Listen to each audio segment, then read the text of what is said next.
Good morning. Today is 26th of December 2024, and we're going to be racing today. Today, we're going to be racing at Randwick. This is in New South Wales. This is one of the tracks where everybody wants to race. This is the place.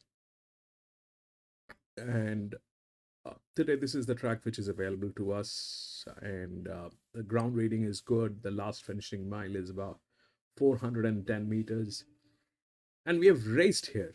We have raced here quite a few times today. We are going to be racing here again, and we'll see what we can do. We've got 8 races here. Today is a special day. It's the Boxing Day, the day after the Christmas Day. So this is where we're going to be racing. Welcome to Grandstand, and we do horse racing 5 days a week.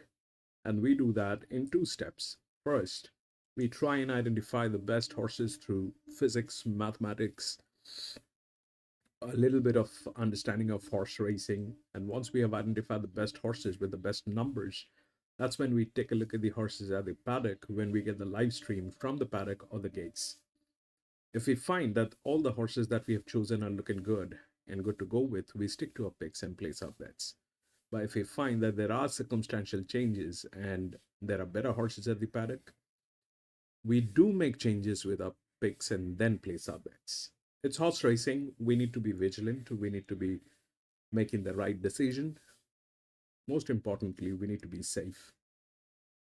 So that's what we try and do. So without any further ado, we'll get on with the first race today, which is here at Randwick, and we'll see if there are any scratchings. Number 5 has been scratched. So we've got 3 tabs. The first one here, we get the feed. The second one is where we take a look at the scratchings and the odds. And the third one is Top Sport, where we look at the winning numbers. So we've got 3 tabs, and that's where we do our maths.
Well,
that can happen. I am not going to get into this.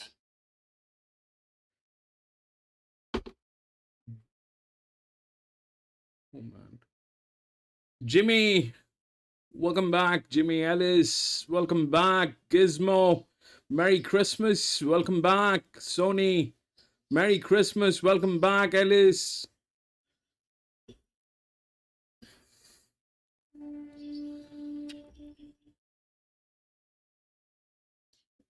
bro, all that can happen, and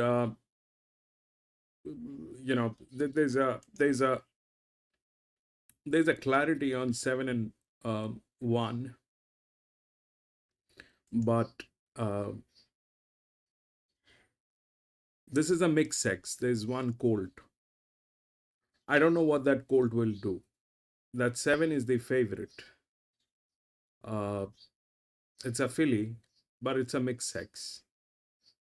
Uh, if we look at what the condition is, the colt is probably the best horse in here. But I don't want to go with a colt to start with the day. It's not going to be great. The other thing that might happen is it's an 8 horse race. So this particular one is there with gate number 4. Now, if that happens, we need a little support on that 4. And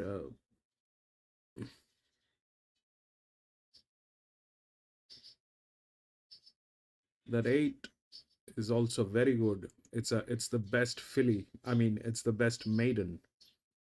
So there's a lot going on in this one. It's a 1400 meter. I um I like the 3. I like the 3 because of the fact that they're in the best hands. Out of all this circus that is happening, this these guys are there. Uh, they're kind of the best hand. It's a neutral horse. Then again, uh, that's a problem. So no bets for me. I will not put in money.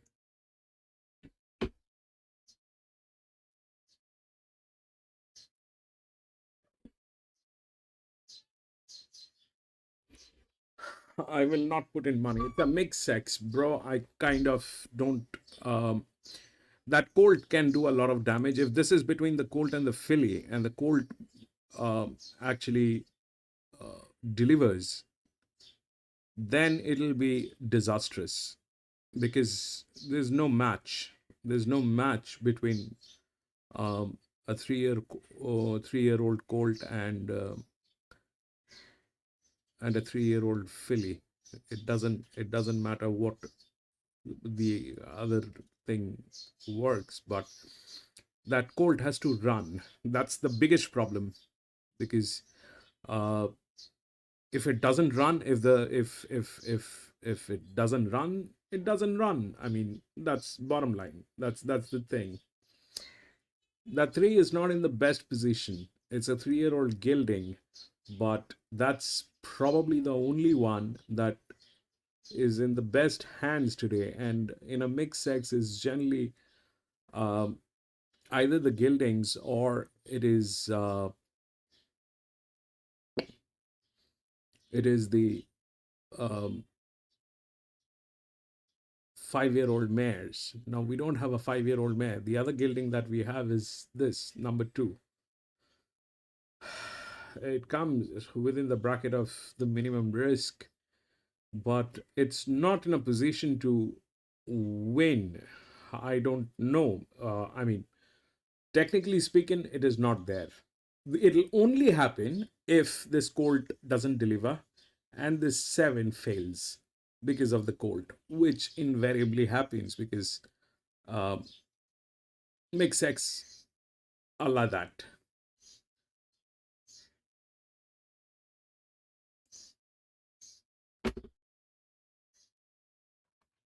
Yeah, the paddock is still not there, Gizmo. They still haven't gotten to the paddock, and we'll see.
Yeah, that was a good one, Jimmy.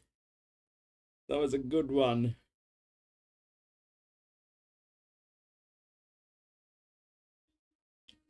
That was a good one. Theoretically speaking, if we do not consider the mixed sexes, then generally, you know, two of the BBs they get into the top four. Two of the BBs they will always get on the top four. So 7 is the third BB. There's this 4 which is also there. We've got a very strong, I mean, it's a maiden race, but we've got a very strong thing on that 2, but the 2 is out of rails and the 2 doesn't have a lot of thing going on. Uh, that 1 has a lot of advantage. The 1 has a lot of advantage. It is the best BB. Uh, it's got the dev. It's the best with the C plus. Everything is neat with that 1. So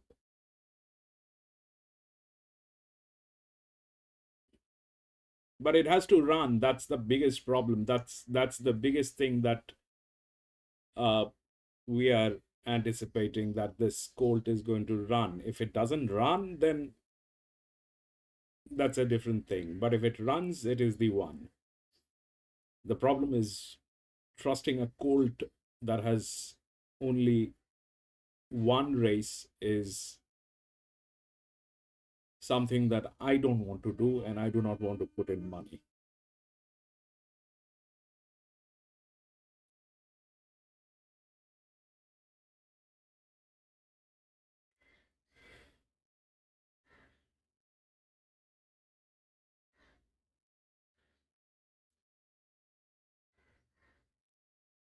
If that 7 doesn't get affected, what is the risk on 147? Risk on 172 is the lowest. 4 is on the higher side. That's about 74%. The highest is 8, 97%. The lowest are here. But that's not accurate because they don't have many races. They just got maybe 1, 2, 3 races. So that thing is bogus.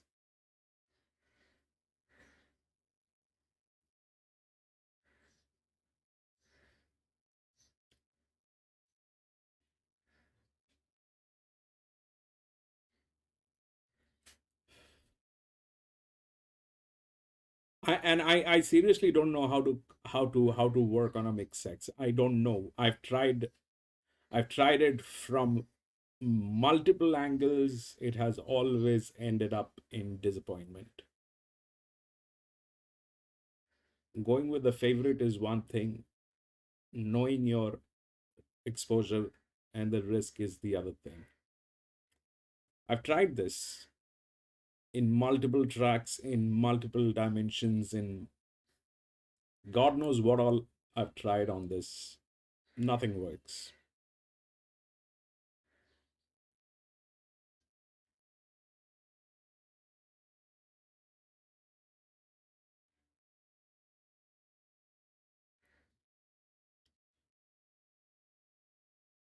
It's the 4, 6. Take a look at the 7. If the 7 looks shy,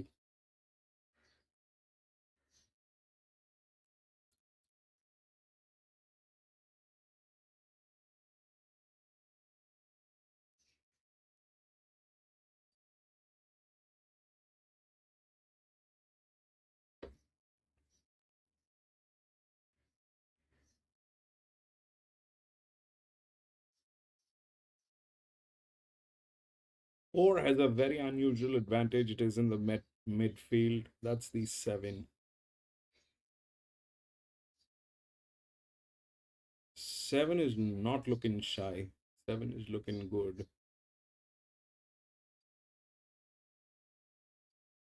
But whatever it is, I'm not going to get into it.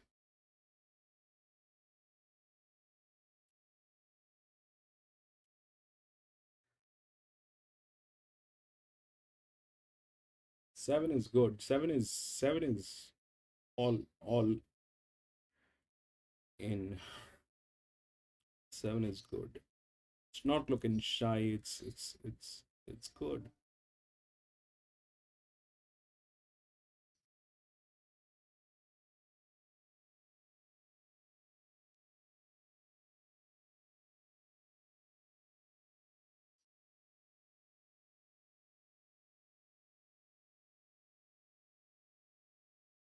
8.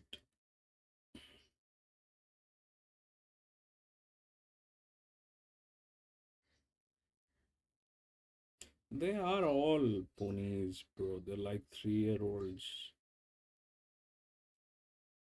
The one that can actually do a lot of damage is 8.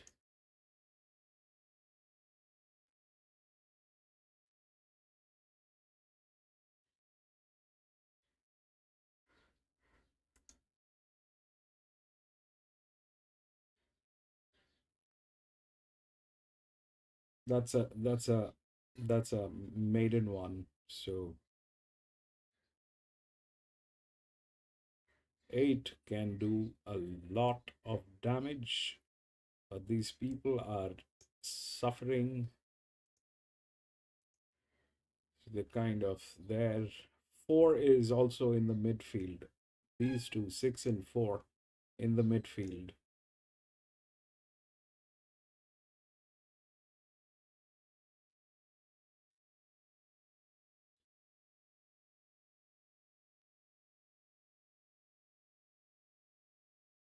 Five.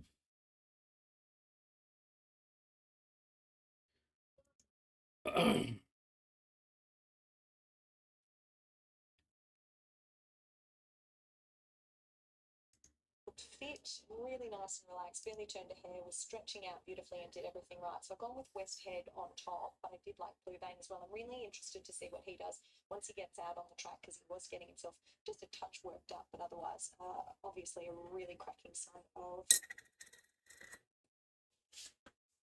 Blue Point.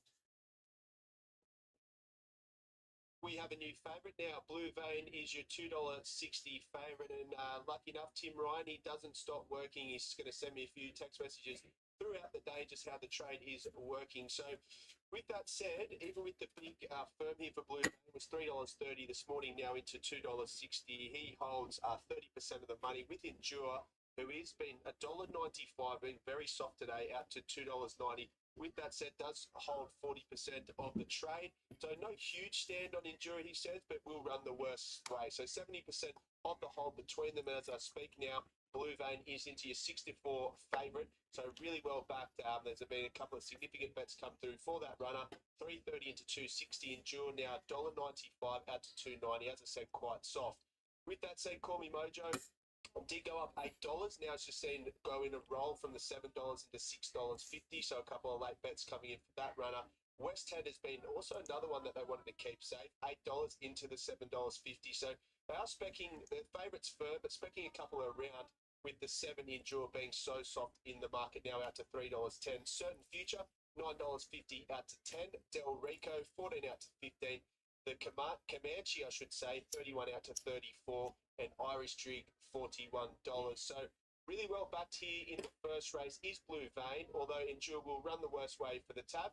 With that said, it has been quite a significant drifter. The other two that did want to spec was Call Me Mojo and West Head, but quite solid here, Ali. Blue Vein, how is it out there? Is it the crowd building up just yet?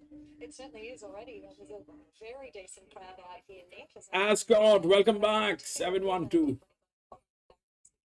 He was quite forward going, walking into the bridle, just a little bit up on the toe when he was in the yard, but he looks as though he's gone out there in perfect order. He's got so much strength and substance about him, so I can see why they've spec'd him. He's just getting a touch warm, but nothing to be concerned about. We've got a breeze out here, which is keeping the temperatures down. You can see some good crowd shots there at the moment. So they're filtering in those with the Irish passport, particularly. I feel they might all be on Irish jig here as a bit of an omen bet, or perhaps the Comanche, I believe, who is favourite to win again.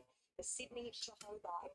They begin the loading process here for our first of 8 races at Randwick, the Ole Kirk Advinery Stud Handicap, so we can join Darren Flindell for the first time. Thanks, Ali. Two to move in here for the first of the day at Randwick. Coming in from the northeast today. And it's a very pleasant summer day. The Boxing Day program at Randwick. They're locked and loaded. Blue Vein, heavily back favourite now. And they're off and racing. No speed by West Head off the inside. Del Rico jumped out well, and Irish Jig, the roughie of the field's going to lead initially. So it's Irish Jig from Del Rico parking up on the outside. Then Call Me Mojo, Endure pretty handy. Followed by West Head improving on the rails. Back second last, the Comanche. And Blue Vein is back last of all. So Del Rico goes on with the job on the outside and takes the lead. And Call Me Mojo strides up on the outside to second. Irish Jig restrained there, taking a spot on the inside of Endure. Further back to West Head. Back third last now is Certain Future at this point. They're in the black cap from the Comanche. And Blue Vein, the post-time favourite, is back last of all. 6.50 to go. Del Rico length clear. Call Me Mojo to second. Then Irish Jig, followed by Endure. One out, one back. Further back to West Head. On the inside is Certain Future. Blue Vein is peeling 3 wide there with the big white face, and the Comanche revved up last. End of the straight now, and Del Rico with a positive ride today comes up the rise a length clear. from Call Me Mojo, then Endure. Irish Jig locked up, and now Blue Veins letting down with a big run on the outside. Moving through the middle, Endure. Went up to join Del Rico and Blue Vein the outside. Good go here. Endure is desperately ridden. Del Rico won't give in without a fight. It's Endure and Del Rico. Endure doing enough. And despite the betting, 7-1. down Del Rico with Blue Vein the third. A gap back to West Head. Call Me Mojo and Irish Jig. Further back to Certain Future, and the Comanche was last to finish. 7-1 and what? She was scratching at Canterbury the other night. Ascot! In the betting 7-1 and 3. to get the job done, so she was $1.95 and she SP'd about. Ascot gotta try King gets on the ball. the first race. Brilliant, Ascot. At the gates has turned the tables there. Del Rico was brave in the second spot. I thought Del Rico might have. Right, we'll take a look at the second one, and I'm going to do it on the other screen. 1, 4, 5, 7, 9. What are these races, man? 1, 4, 5, 7, and 9.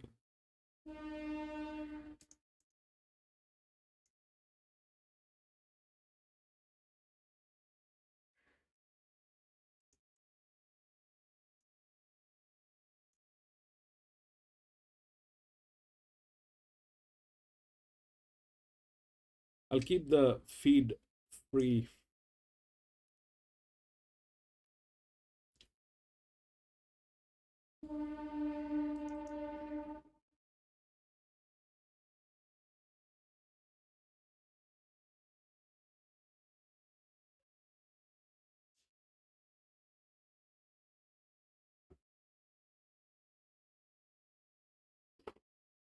That was a brilliant one, Ascot.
All right, this is what I have.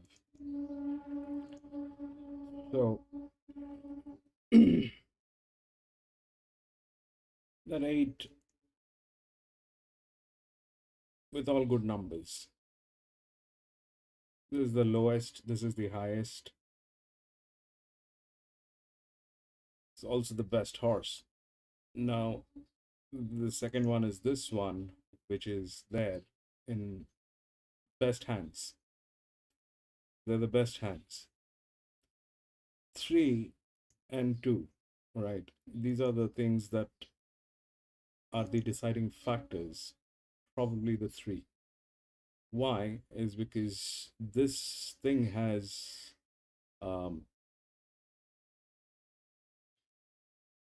it doesn't have the strength that the 8 has, definitely, but it's a maiden one. And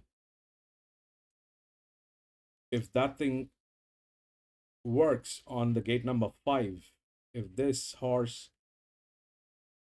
is, I mean, if this thing is worked out in a way that it should get worked out, then is this is the killer machine 3.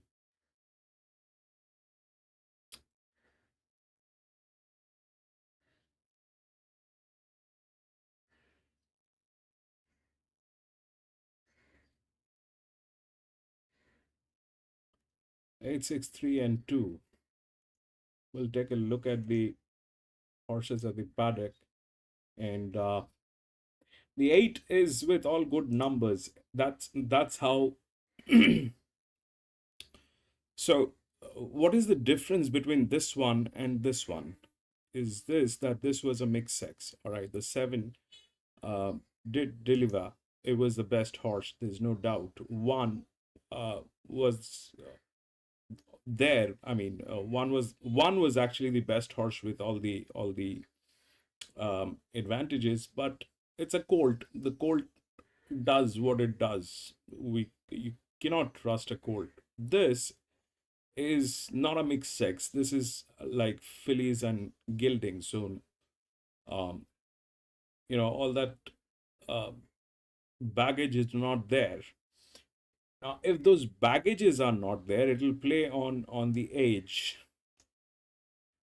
It'll play on the age, which is 3-year-old, and a 3-year-old gilding with that advantage is a very dangerous one. The 10 is also a very dangerous one, but it looks like it is kind of a mule. So uh, let's not talk about the 10, but the 3 is a very dangerous one. It's 1200. So that's how it is. Lewis, welcome to the channel.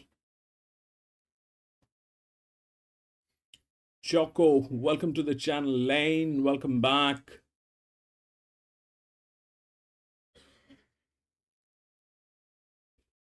So yeah, on papers that 8 is the winner. On papers that 8 is the winner, but we'll pull up a 1200 meter of Randwick and see what they had done in the previous week. That was the last.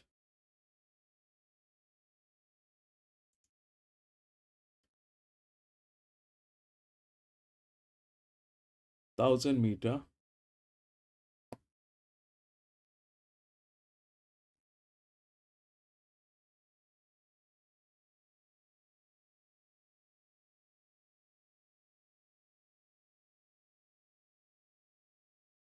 We'll take a look at that later. Let's just.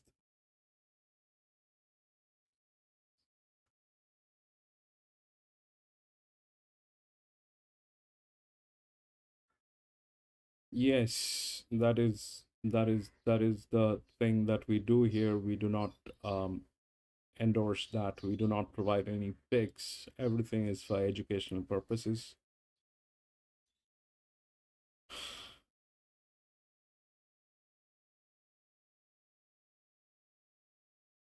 1200.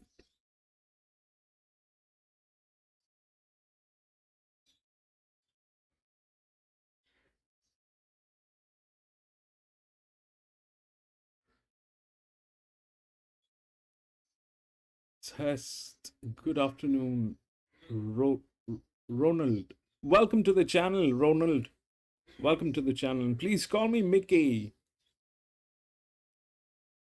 I am Mickey, Ronald.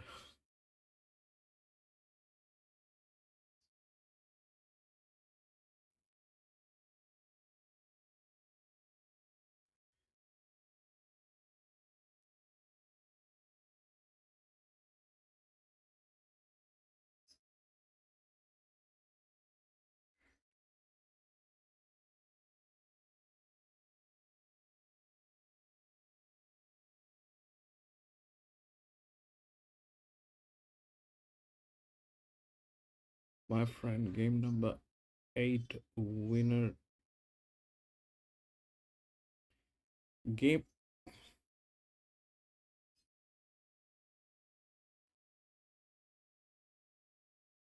Lewis, game number 8 is Farm. That's the last one.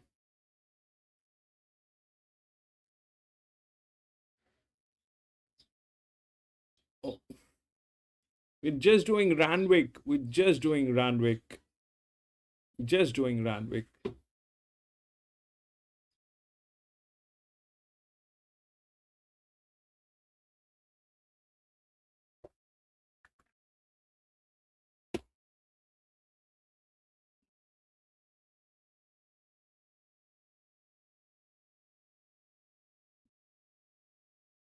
This is Newcastle, by the way. Okay, so get those phone numbers, 831 first of 7 as we head upstairs and say very good afternoon to Bill Roberts. First, welcome into Newcastle, everyone, for Boxing Day racing here. We're on the Beaumont track this afternoon with the rail out 4 metres. No, this is Beaumont. I thought this is Newcastle. Lights on. Clear from behind, they're set to go, and away in the first. The favourite Sunshine Law is out the back in the early part. Pretty powerful, the best to begin. Chambretta going up to join it in the centre and pushing up on the inside now. Pretty powerful, simply just out 3 wide in that leading pack. Couple of lengths away then came Format, settles in 4th spot. Okay, Beaumont at Newcastle. I have zero knowledge on all those things. I just look at the name of the track. I know we are racing at Randwick. Just leads them off the back straight as they run towards the 800 metres. It's a length and a quarter on Chambretta, who's on the outside of Pretty Powerful. And then Format still in 4th spot. It's around Kayla Bella, followed by Sunshine Law, taking closer order. Back second last, third last now. And Visualise 2 lengths away back at the tail. So the favourites on the move from back in the ruck. Coming up to the home bend, they're 500 metres out. And it is simply just in front. Second is Chambretta, third is Format now out 3 wide, and Sunshine Law has been circling the field, starts to chime in. Pretty Powerful next on the inside. Visualise comes to the outer, and Kayla Bella is now back to last, but not that far off the leader. Simply Just is that leader. Pretty Powerful coming after it. Sunshine Law trying to pick up down the centre. Pretty Powerful drove to the lead as they hit the 100. Sunshine Law getting going late, but Pretty Powerful doing too well. Pretty Powerful defeated Sunshine 13. Law. Third was Format. Fourth in Simply Just. Followed by Visualise, and then Kayla Bella and Chambretta ended up running 3. last. So the $1.40 favourite goes under. It's Pretty Powerful. Raced to the lead at about the 250 metre mark and was not for catching. Colt by Yes, Yes, Yes, who is now a maiden winner at start number 3.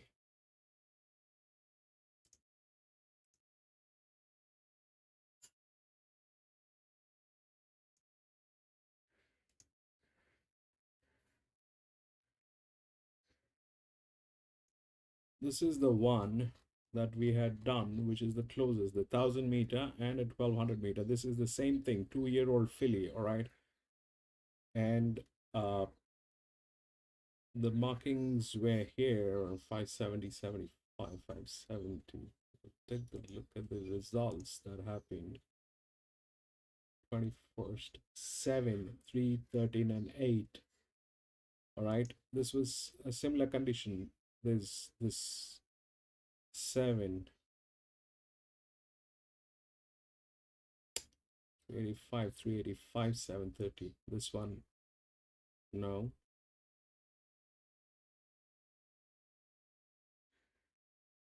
So that's the number we've got on this one here.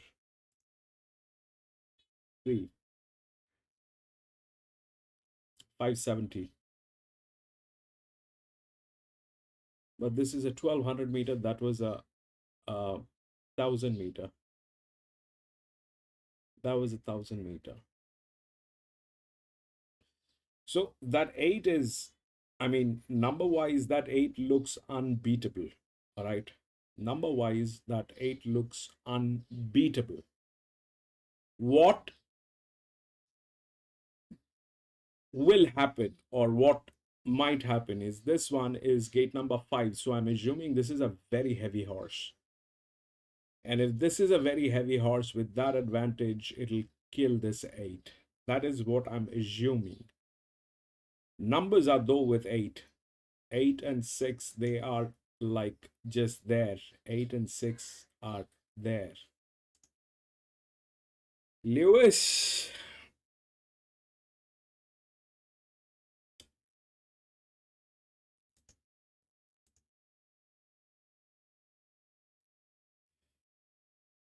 The first one also. Okay, this is the second one. 8 and 6 are there. Rexy, bro. Welcome back.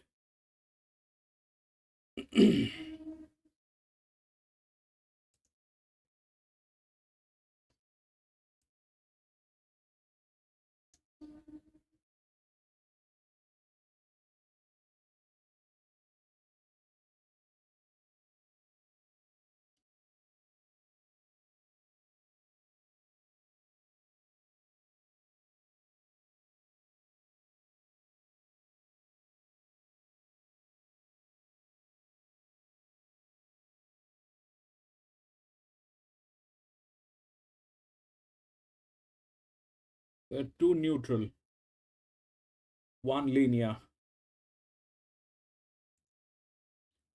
There are two neutral, one linear. Rexy, bro. Merry Christmas. Merry Christmas to you, your family, and especially to Grant, my friend.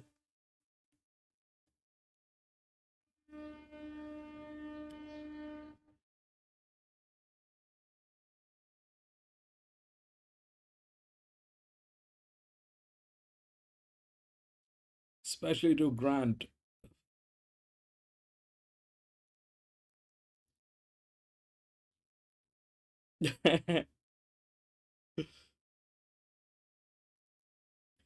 Grant is 4-year-old. Is the youngest member of what we do. Grant is just 4-year-old, bro.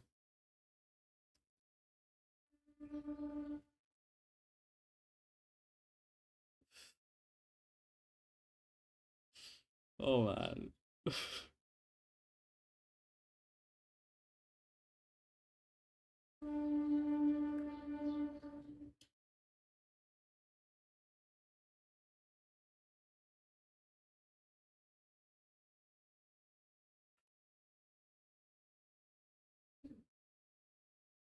That's the 3.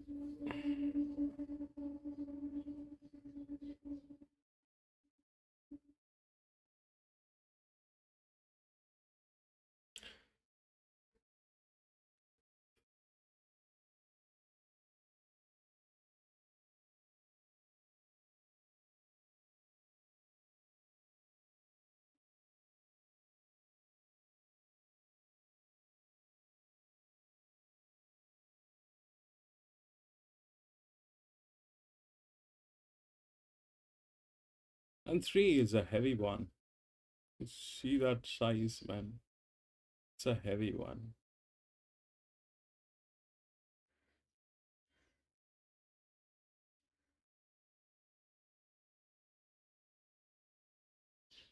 Ascot 863.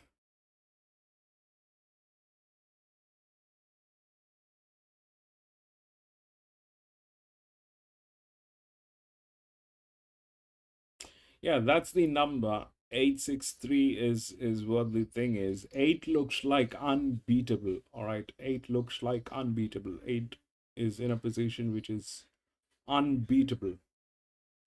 That's what it looks like on papers, but it's a 1200 meter, and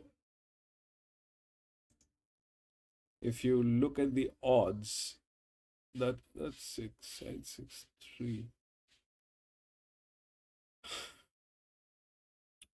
We either go with the favorite.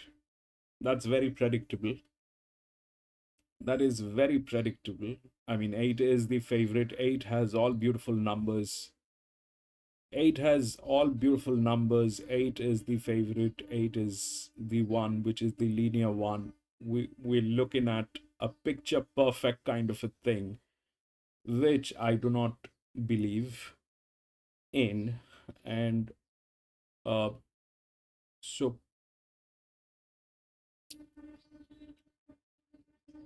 that 8 is the favorite, all right, and it has all the numbers. So probably 8 is theoretically 8 is the winner, but I'm going to put a little money on 3.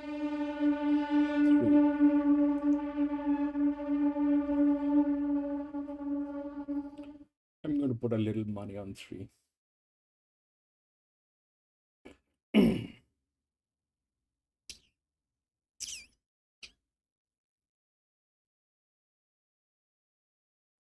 My bets are 12 cents, all right? My bets are 12 cents. I am in no risk. But if today we are able to work this thing out, not this, but I'm not considering this race, but the handicapped ones, if we are able to nab them, I'm going to remove that test win.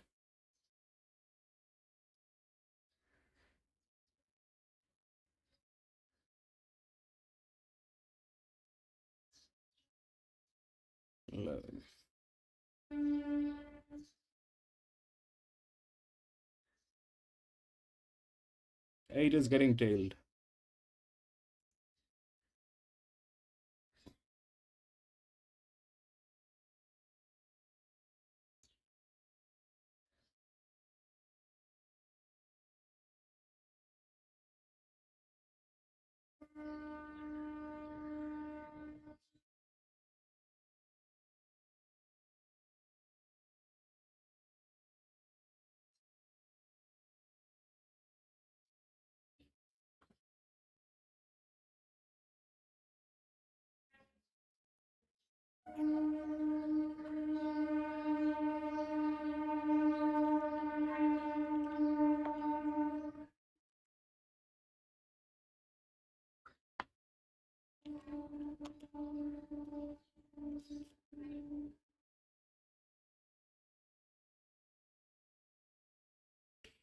Yeah, I mean, anyways, this is a maiden one, so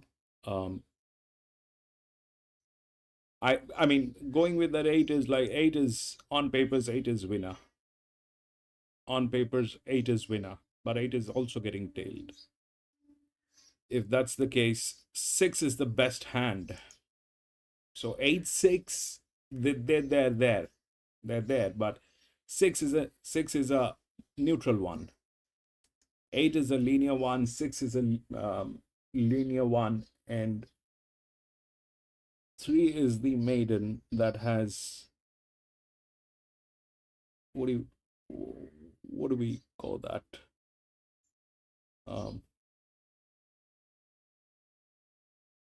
Power boosters.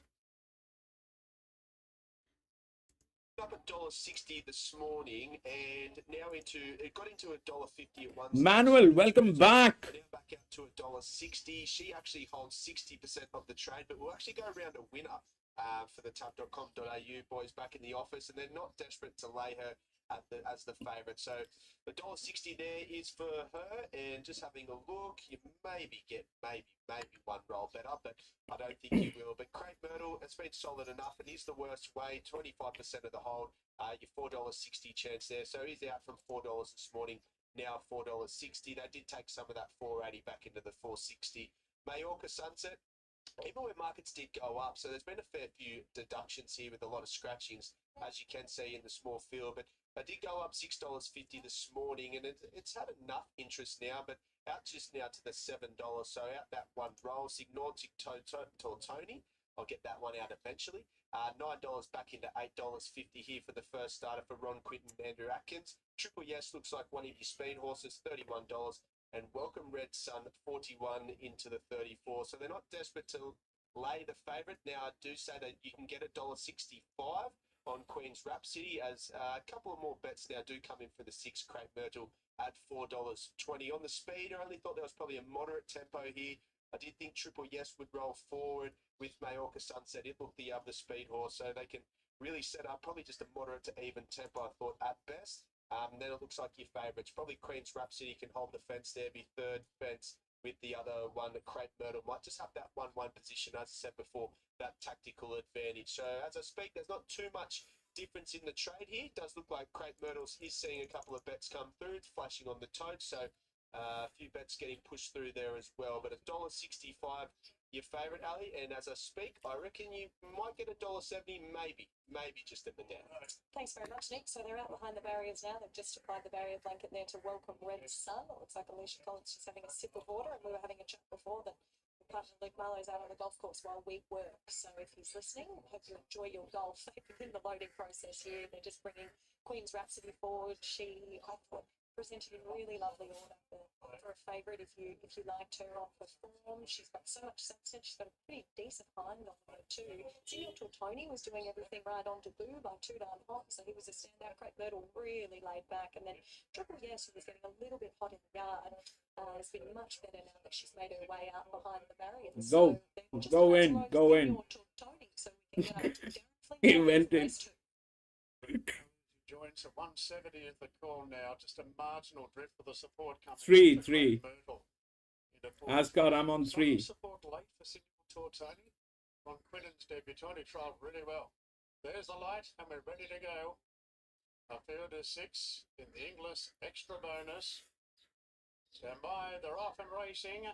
And no speed at all there by Welcome Red Sun out the back, and Senior Tony bounded out of the gates nicely with Triple Yes, and they share the lead. Great Myrtle goes to 3rd, cleared under the favourite Queen's Rhapsody. A length and a half, Majorca Sunset, and Welcome Red Sun's last of a fairly strung out field. So the roughy Triple Yes holds the front and draws out by 3/4 now to Senior Tony being restrained. A length and a half to Great Myrtle. A gap of 2 or 3 then to Majorca Sunset.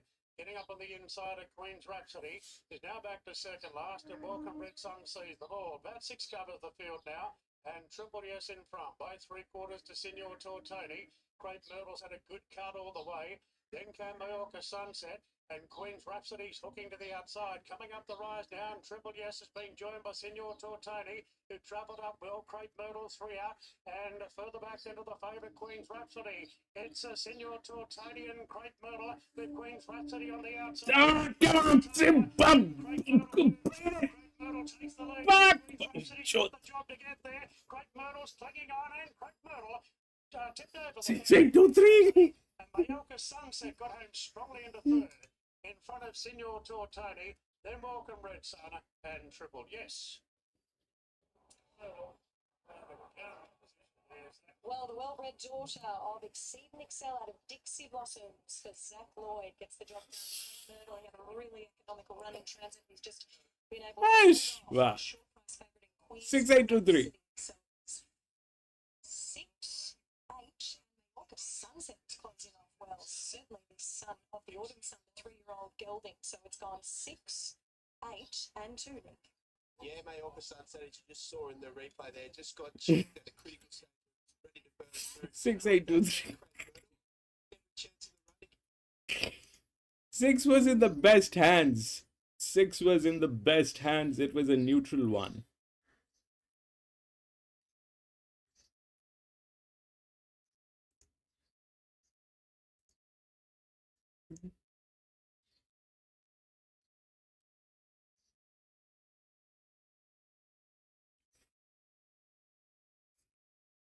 Guys, 6 and 8, 6 and 8, they look perfect, Rexy. They look perfect on papers. But I just took a chance on that 3 but that 3 kind of disappointed very badly. Very badly.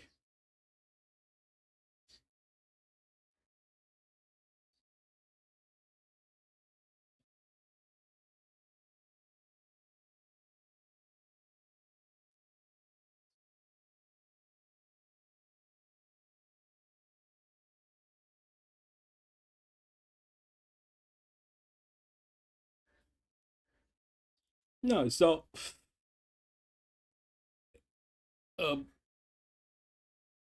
that's racing, I think.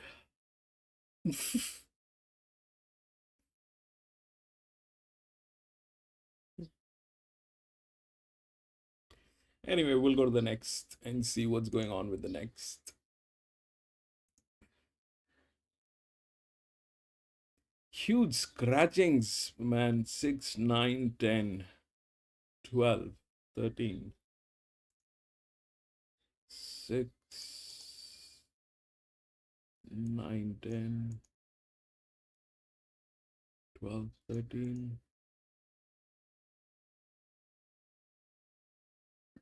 14 and 17.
Right, this is what I have.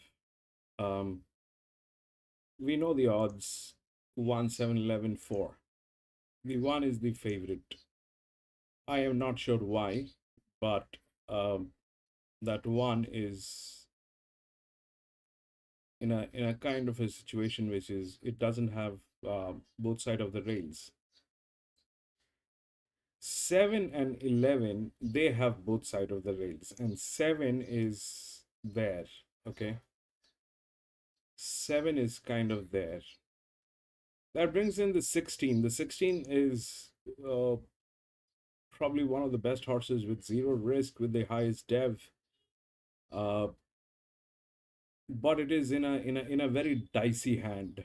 These people are either going to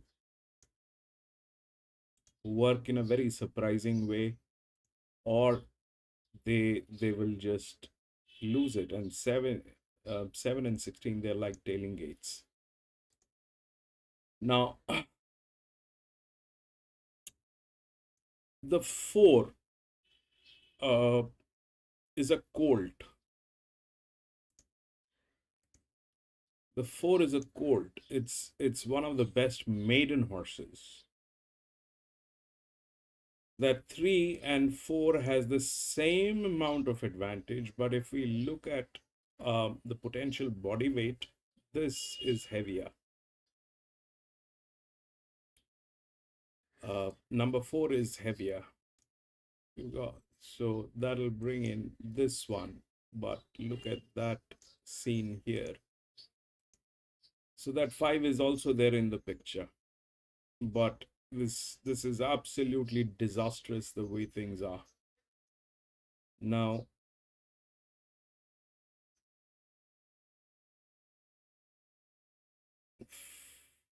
9, 10, 6.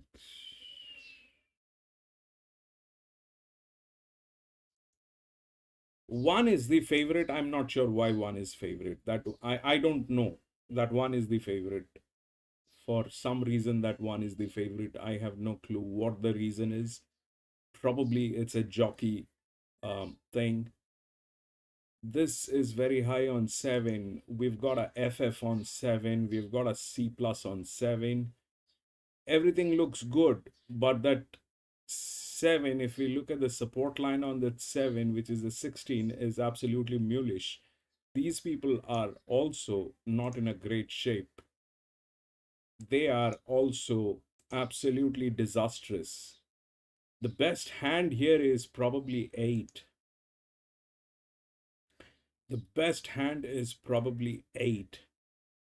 But 8 is not within the rails. It's a 1600 meter. This is designed in a way that there's no clarity on anything. That 8 is the best hand. Here, this was the best hand. It was a very clear best hand. 3 here was the best hand, but that did not work. That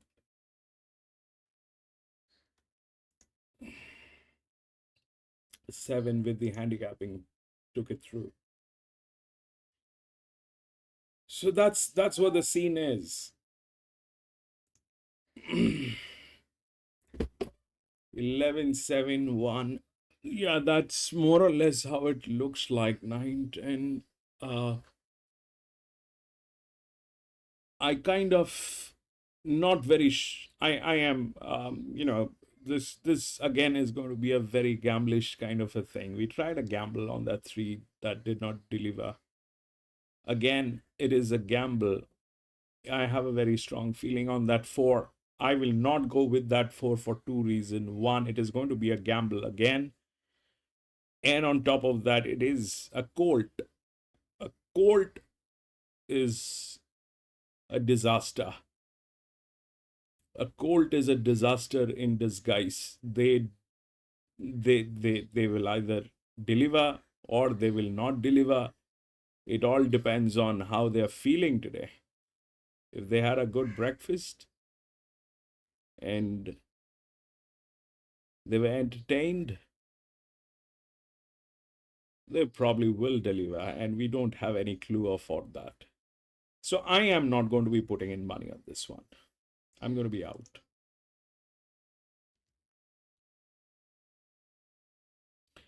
That 16 is there in all possible ways. That 16 is there, but that 16 is kind of with very, very disastrous people. 7-11, they kind of within the rails in a very, very good situation. 7 and 11, they both are within the rails and they're kind of in a very good situation. We're very disastrous people. 8 is in the best hand. Out of all this circus that is going on, that 8 is in the best hands. Then it probably is 4 and 1. But it actually doesn't make sense from any angle, because if that 8 is the best hand, then 4, then 15 will get in. But look at the way things are. This is going to be a mess. I expected some better racing today, but the first 3 races they've given us absolutely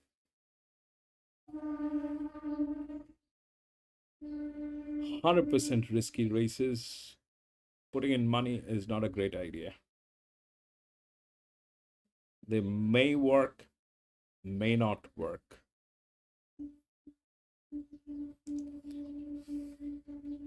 And we have a 1300. This is a benchmark. This is a benchmark. All those races are there then, I think.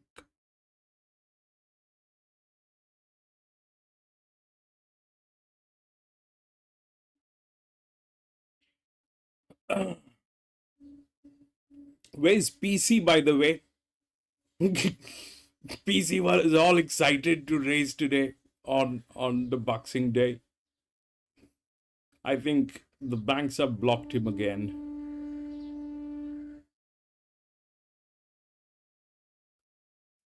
It's just that they kind of have they kind of racing today, but I think it's a very lazy work they've done. I mean, it's right after the Christmas, so people are going to be on holidays. People are going to be on. When PC writes a check, the banks bounce. Yes.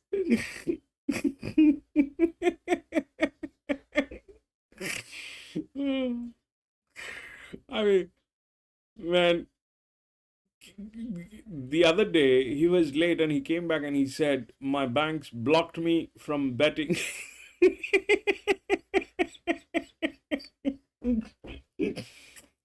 Man, he's got some nerves. Some nerves he has. Slightest clue and he will go all in.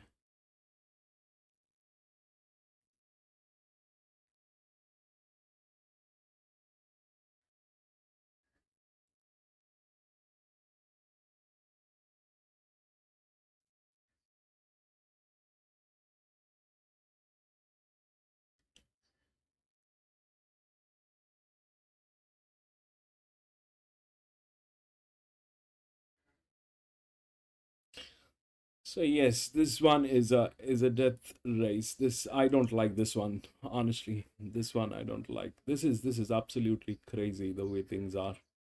At 7 and 11 are the only one within the rails, so they kind of are in good spot. One is the favorite for some reason that is beyond my comprehension. I don't know why that one is favorite.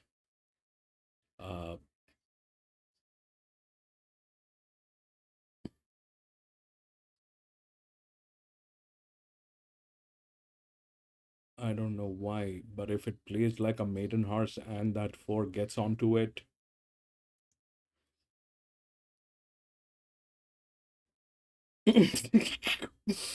probably Jimmy. I don't know.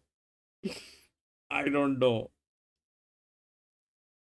I thought they're going to play like they'll have races like the last Saturday.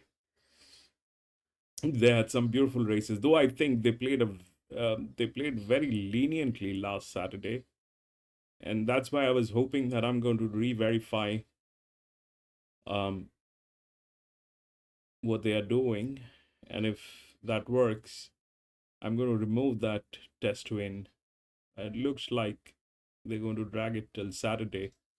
I think again Saturday we have Randwick.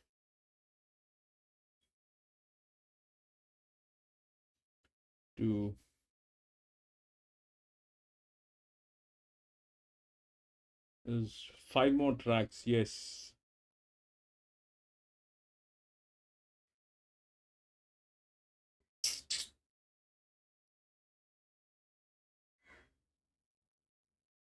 Free. That one is favorite for some reason, which is I'm not sure why that one is favorite. If it wins, it wins. I have nothing on that one.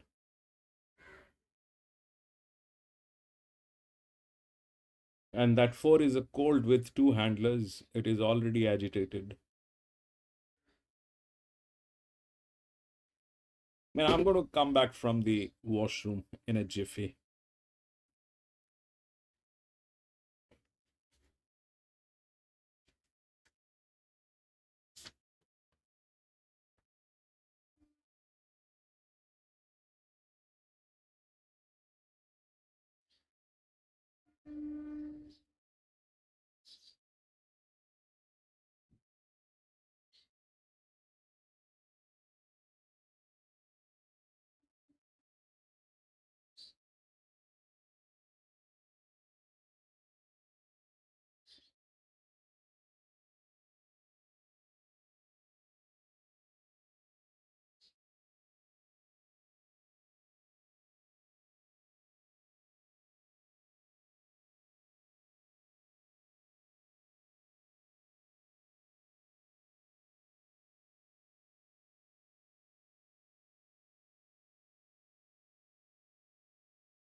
Lewis for Randwick. If that thing gets in, it'll cause a huge mayhem. It'll cause a huge mayhem. The 5 is also there in some way or the other, but look at these people. They kind of mulish. There's no way I can get involved with these guys. 8 is in good shape. So if we look at 8, 8 probably is there. But here, these two, 10 and 9. So 15.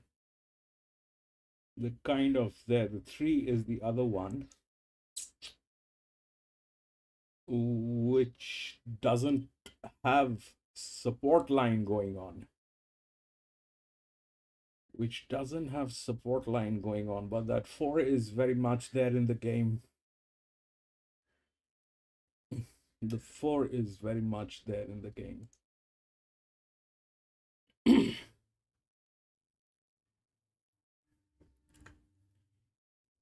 But it's absolutely a madness to get involved with this structure of a race. Not, I mean, it's good to watch, not with money.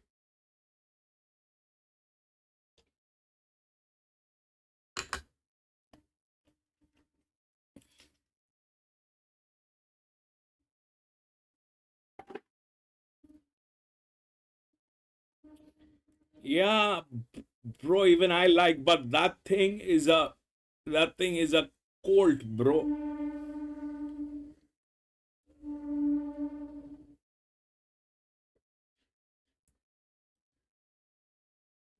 He's right after King George IV. If he wants, he will do. If he doesn't want, you cannot make it do anything. Is the disciple of King George IV, bro.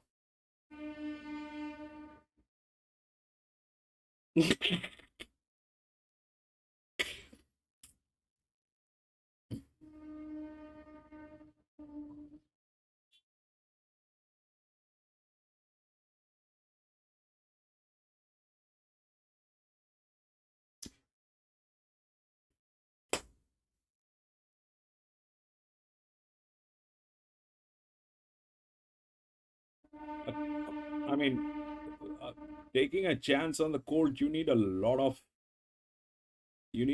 of backup on that colt. That colt doesn't have backup. It's a maiden. 11-7-8 final. Ascot is on. 8 is in the best hands, so they will not let it go that easily, that's for sure. But winning is difficult for 8.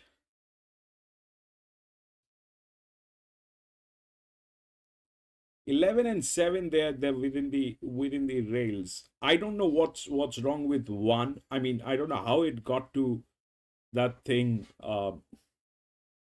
as a favorite. That's a little weird. I mean,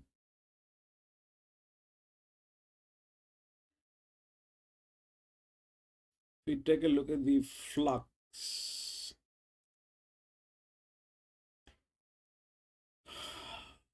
huge opening, huge closing, man. Huge opening, huge closing. 4 is drifting. 8 is stable. 7 is stable. 11 is drifting. That's a force, bro. That's a force on that horse. That's a force. And it is getting tailed. That's a force on that one. I don't think that's organic. I don't think it is organic. I think it's very much artificial. That traffic on that one is very much artificial. So this is stay away. This thing can do a lot of disaster.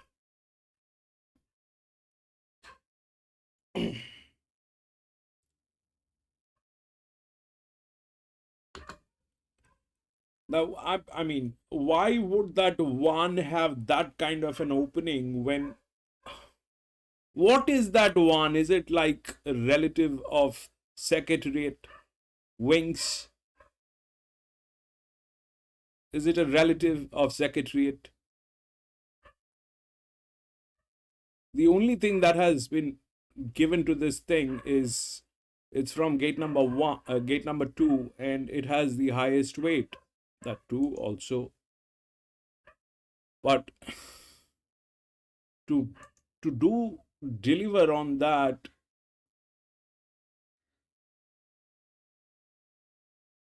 how will it work?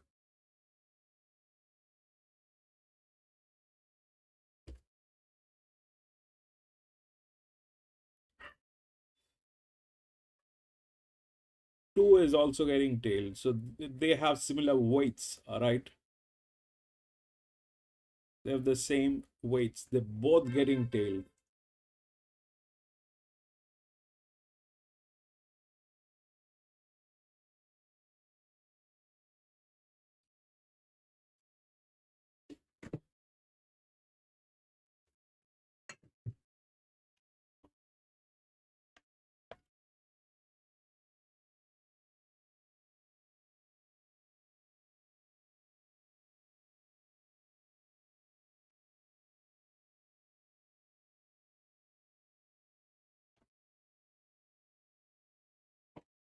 God knows, bro. I don't know.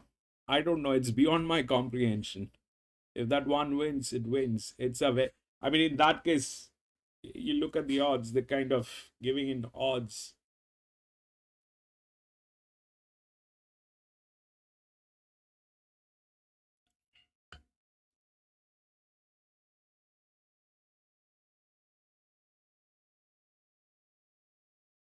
Here, I think we'll get Buckarina and also Sweet Heaven. They can roll forward from those outside gates. Altair, I am the race favourite. I do think can find a nice position. Rampazito, Omnic, and also the California Secret will be nice and positive as well. But just quickly back to the betting before I throw to Darren Flindell. Rock solid this favourite Altair, I am. Before we know it, might even firm again. But let's head off to Darren Flindell for the third race here at Royal Randwick. So 3 out of line for the running of the Precise Air Maiden over a mile. And Altair I am a clear-cut favourite. Certainly stands out in the field, and the bright orange silks as Simply Nutbush goes in. And Bacanara, outside draw, blinkers first time, is the last in. Locked and loaded, ready to run, a mile ahead of them. And they're racing. And Altair I am, the favourites jumped out okay. Omnic was the first head into stride. Rampazzetto is going to spear underneath it and race to the lead. Holy Hell Handy on the outside of the favourite Altair I am. And Bacanara being sent forward from the wide draw. Back midfield is California Secret. Then came Simply Nutbush. Further back to Ant. Sweet Heaven, and settling last is Overland. So Omnic takes the lead now. And it's Omnic out by a length. Rushing to second on the outside is Bacanara. Did a bit of work to get there, followed by Rampazzetto, California Secret, and Holy Hell in 5th position at this point. So Altair I am just drifted back there and is going to settle midfield on the fence there in the orange jacket. On the inside is Simply Nutbush, 2 further back to Ant Sweet Heaven. Overland last of all, about 7 off the lead. So it's Omnic on the inside being challenged by Bacanara. And the pair go stride for stride. California Secret in a 3-wide position. Then came Rampazzetto. And 5th between runners still is Holy Hell. Then came Altair I am from Simply Nutbush, moving into a 3-wide position. Sweet Heaven behind it, followed by Ant, and Overland sees them all. Around the turn and Omnic in front from Bacanara, striding up boldly down the outside. Bacanara and Omnic They go head and head inside the 300 metres. Then came Holy Hell. Altair starting to make ground behind them. Then California Secret and Simply Nutbush as Bacchanara races to the front. Put ahead on Omni. Now Altair coming off field to the big run late. And Altair, the favourite, moves up. Omnic's fighting on the inside, but Altair, the favourite's home. Won it by a long neck on the line to Omni. Third, Holy Hell on the outside of Bacchanara. You see, you cannot trust a colt. Further back to Simply Nutbush from further back to 1-7. Then California Secret Overland and Sweet Heaven was last.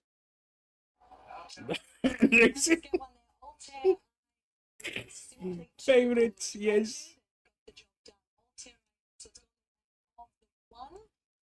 Looked as though Bacchanara's finished in there, but we certainly had 1-7-4.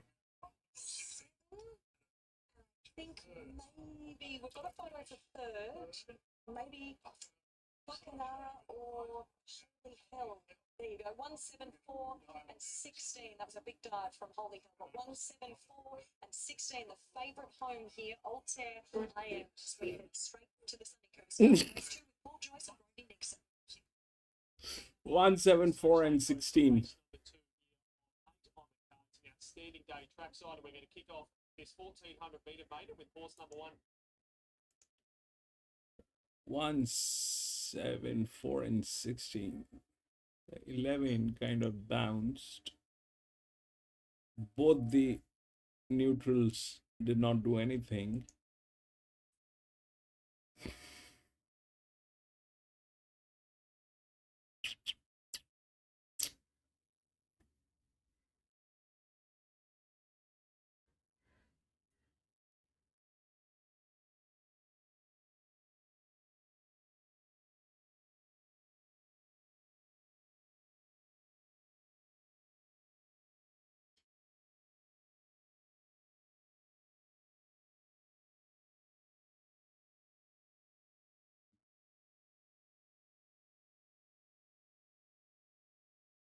All right, that happened. We'll go to the next. We'll see what's going on with the next. 1-7 scratched.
Okay.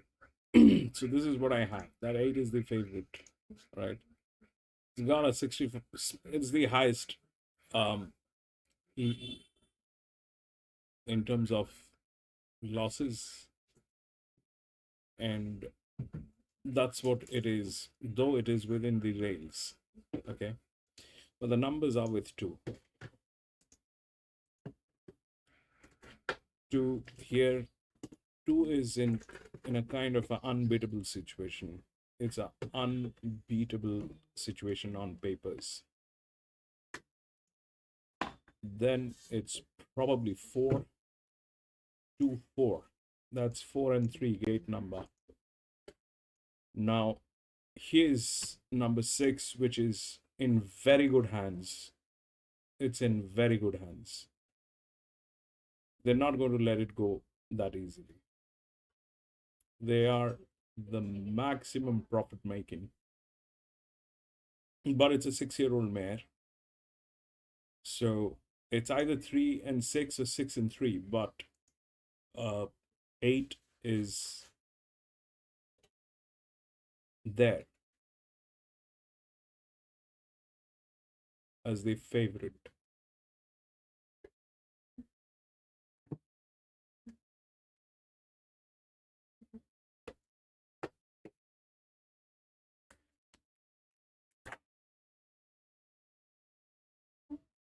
The best horse is to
when we can. Mick, I'll cover you for the late mail as we tick over to start time.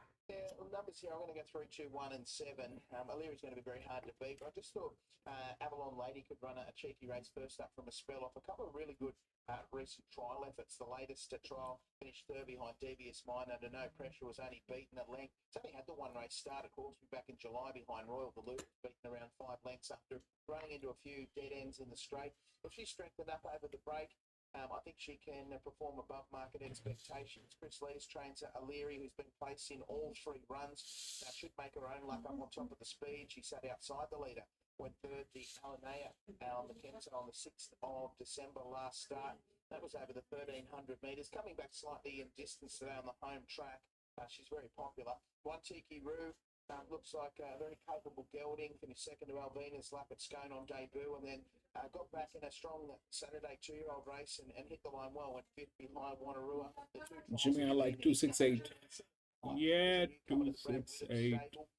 Trialled up nicely. Went fifth behind Mia Ballerina recently. Is a Canterbury place getter on debut. 3, 2, 1, and 7. So O'Leary best back, but Philly way all too hard. 225 now into what's on. $1.80 second to like Tiki Roo. This morning was 240, is now out to 320, and they dominate. Howler is 12 in a point to 11 on track. And off the others then, Avalon Lady, the one that you don't mind on an each-way basis, set Billy Bone strapping and bred by New Haven Park, incidentally. She's now at $13 before. Pretty big crowd out there who are very much soaking up the sunshine and the atmosphere, Mick. Yeah, exactly right. It's a meeting that a lot of people put on the calendar to make sure they get here after Christmas, and big turnout each and every year. And it's Akbar, welcome back, Akbar. Enjoying Lewis, welcome back, bro. Jimmy, 2368 on papers. Mikey, welcome back, Mikey. Returns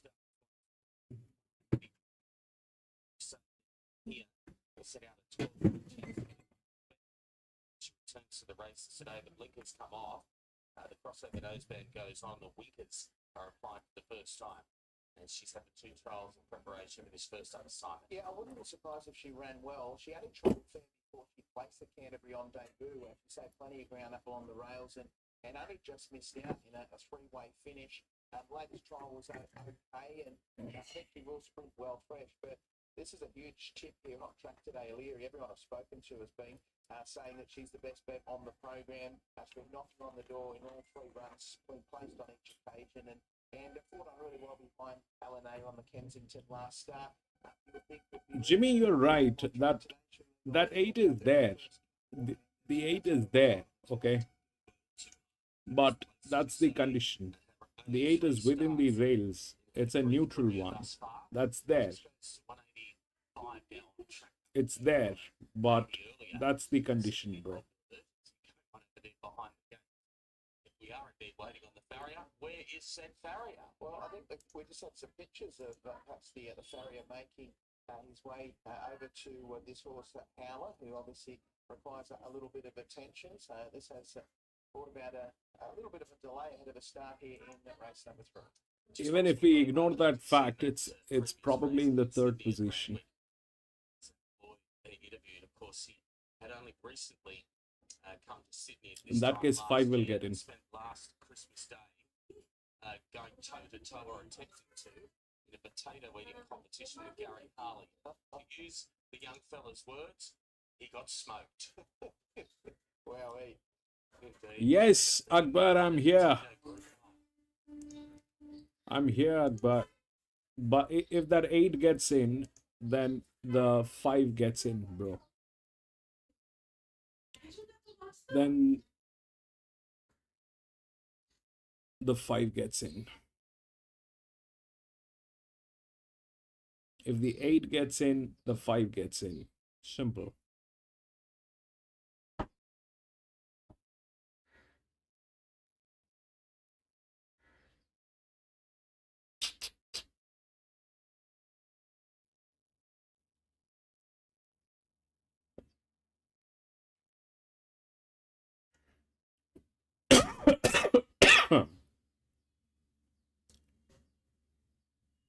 But 8 is not in a winning position. 8 is not in a winning position. But I said the same thing about that 1, but the 1 delivered.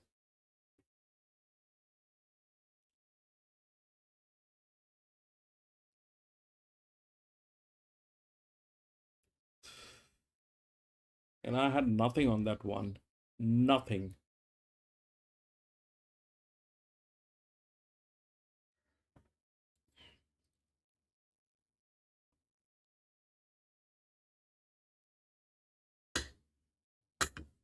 No, 8 is not there in the money. That cannot be a money situation. Money situation is 2 or 6.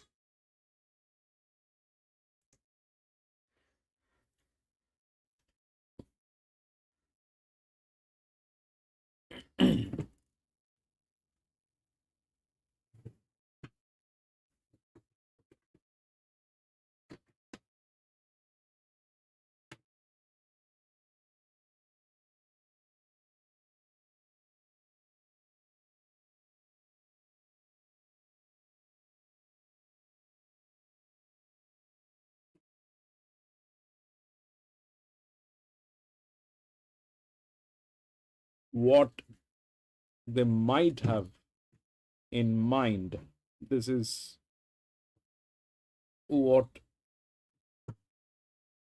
they might have in their mind, is they pumped up the favorite investments by giving in the favorites back to back. They pumped it up. They pumped it up. Now people think favorites are going to get in.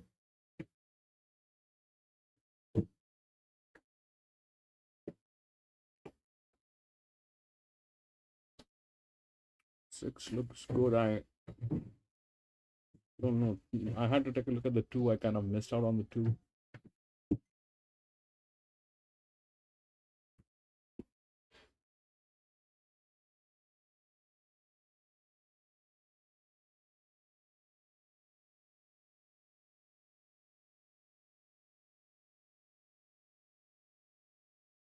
That's the 8, which is the favorite.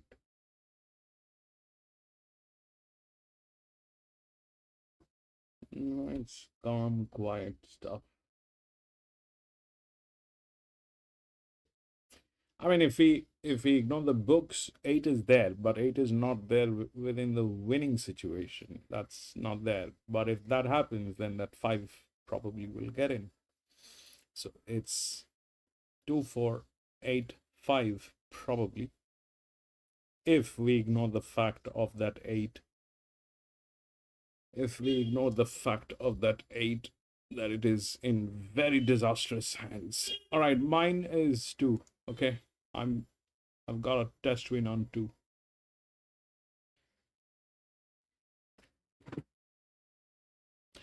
By the way, this is not us. This is this us?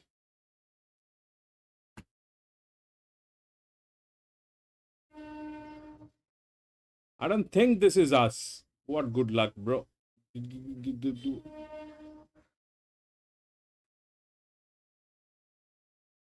This is somewhere else. We've got 5 minutes to go.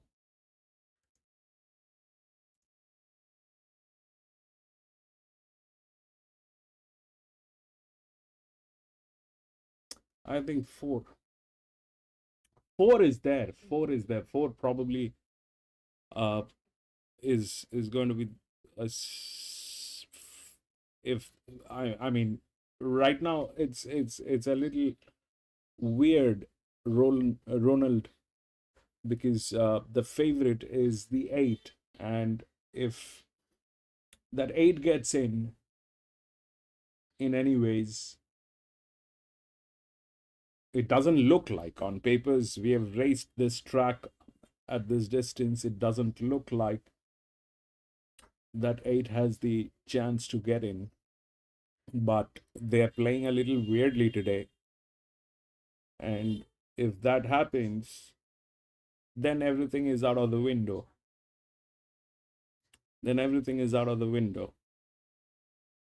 But 4 is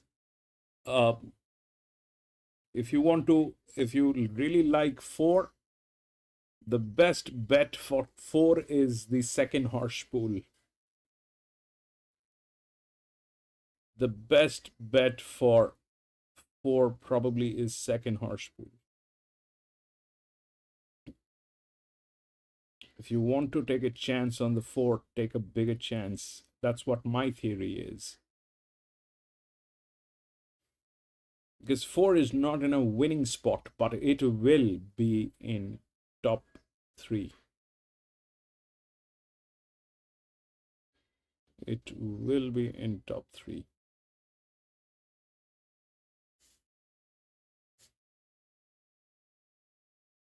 Probably. Unless that 4 dies on the track.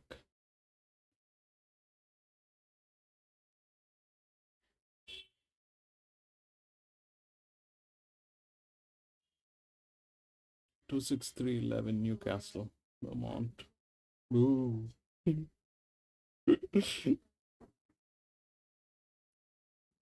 boom, boom, boom, boom. It's Jimmy had 6 at Newcastle.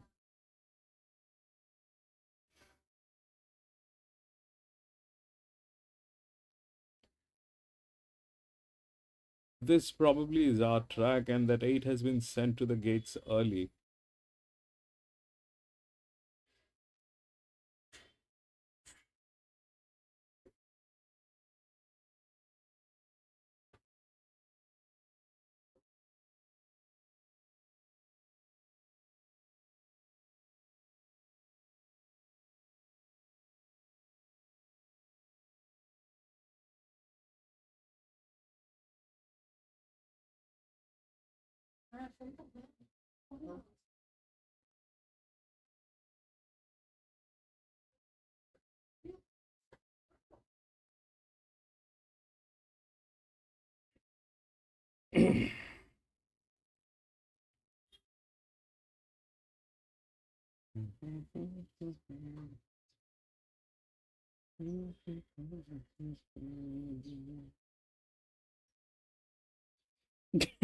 Jimmy, that's enormous, bro.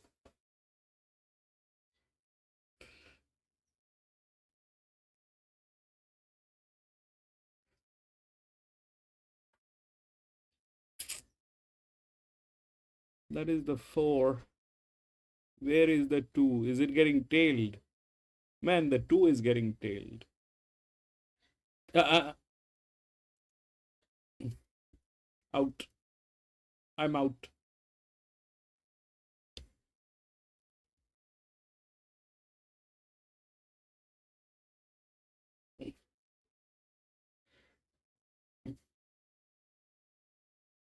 They're showing you Warwick. This is where? I don't know where is this that they're showing. This should be our track. This should be Randwick. They did not show the paddock, nothing. Now they're saying about to jump.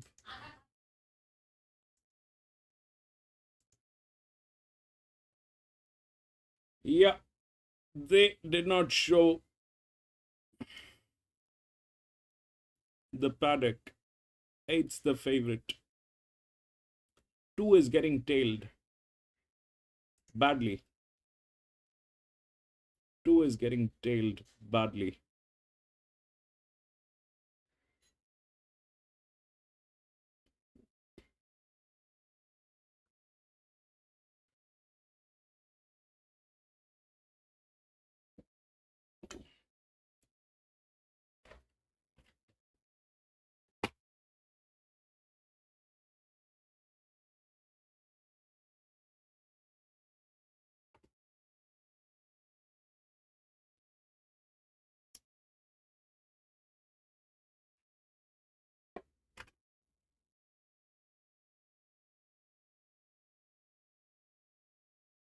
In that one role, Bindy's Choice has been solid enough around the, I should say, sorry, it's been quite soft today, $9 out to 14 to 16, 17, now back into $16.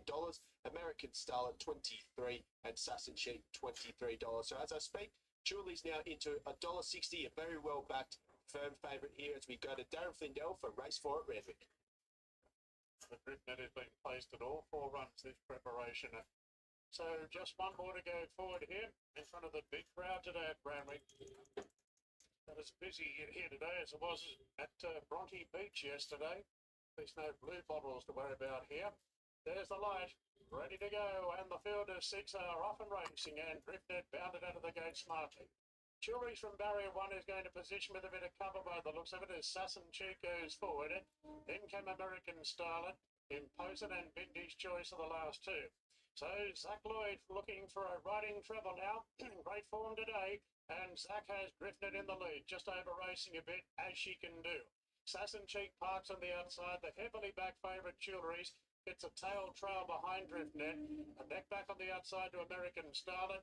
And the last 2 Imposing on the inside of Bindy's Choice. So 3 pairs as they approach the 650 metre mark. And Driftnet jogging along the lead from the roughy Sass and Cheek. Then Jewelries, American Starlet. Bindy's Choice peeling 3 wide now, and Imposing Racing held up last of all. So Driftnet at the 450, under a good grip turning behind from Sass and Cheek. Jewelry's a restricted room at the moment, then American Starlet. So he has to change course on Jewelry's behind.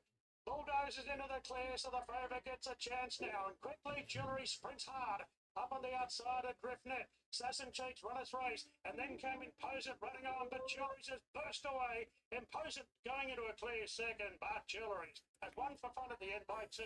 Imposing. I hope you played that 4 rightly. 4 was the second one. 8426.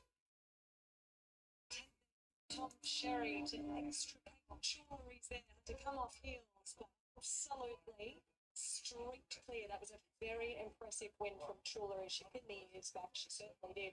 The riding was on the wall with her, and when she was able to bully her way. That 4 came in second, bro.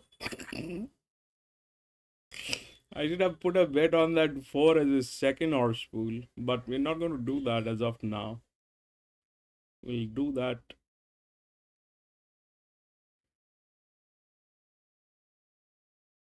next year.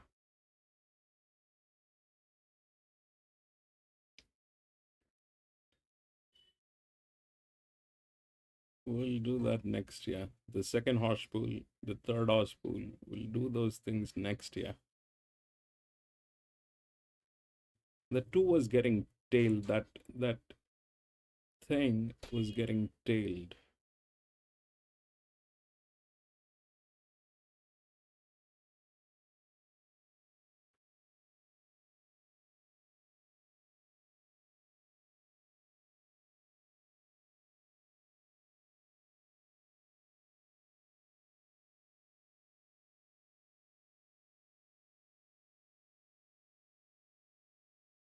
Eight, 4, 2, 6. 8, 4, 2, 6.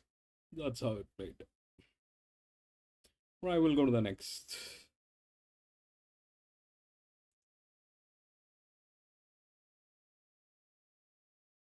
Three, 5, 11. Why so many scratchings? 3, 5.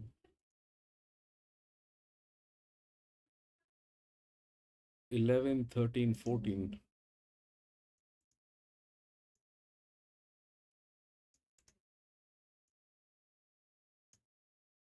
16.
Okay, this is what I have, right?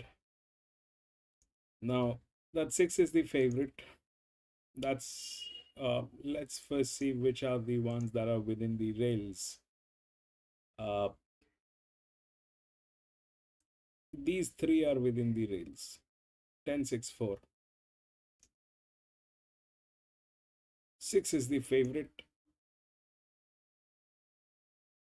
Now, the problem in this one is the number is with 7 is the second favorite, probably third favorite. That's the number with there. That's the number which is there. Is the third favorite, and it doesn't have both side of the rails, so uh, it'll get a spot, but it's got physics against it. So that's the problem with 7. 6 is within the rails, but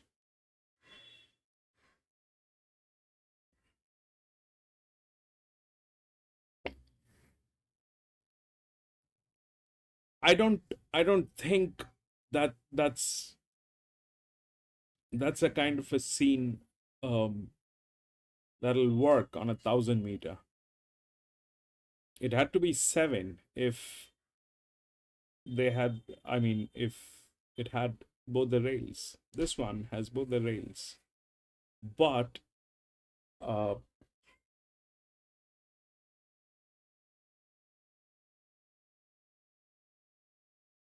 I don't know what it is. All right.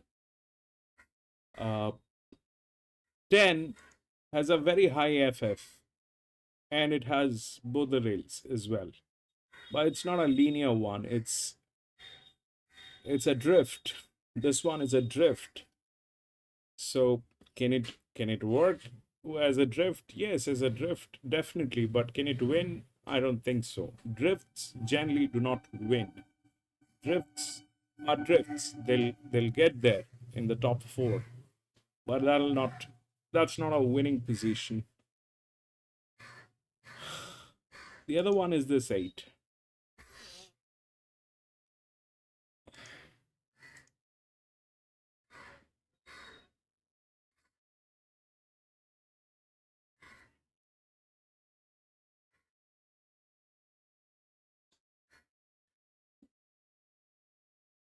Which is also in a kind of a dicey situation. But if we have to consider all dicey situation, then we'll have to consider this.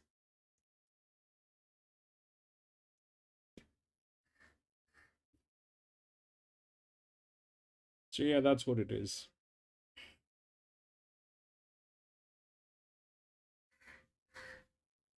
I'm not getting into other horses and what they can do, but that 8 is a resistance. That 8 is there.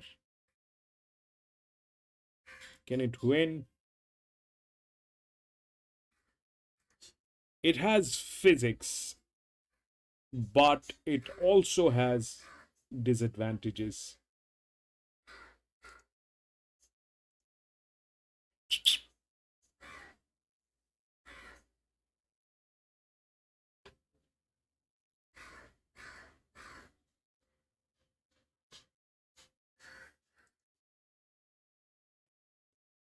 It has physics, but it also has disadvantages.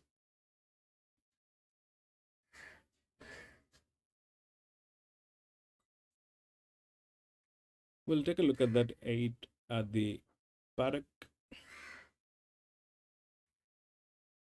If you look at where that 8 is 1, 2, 3, 4, 5, 6th horse.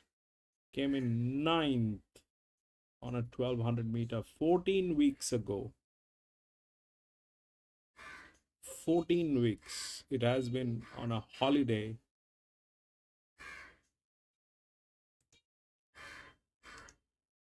On a vacation. This is where I don't know. is going to suit, and he's had that more traditional sort of leader.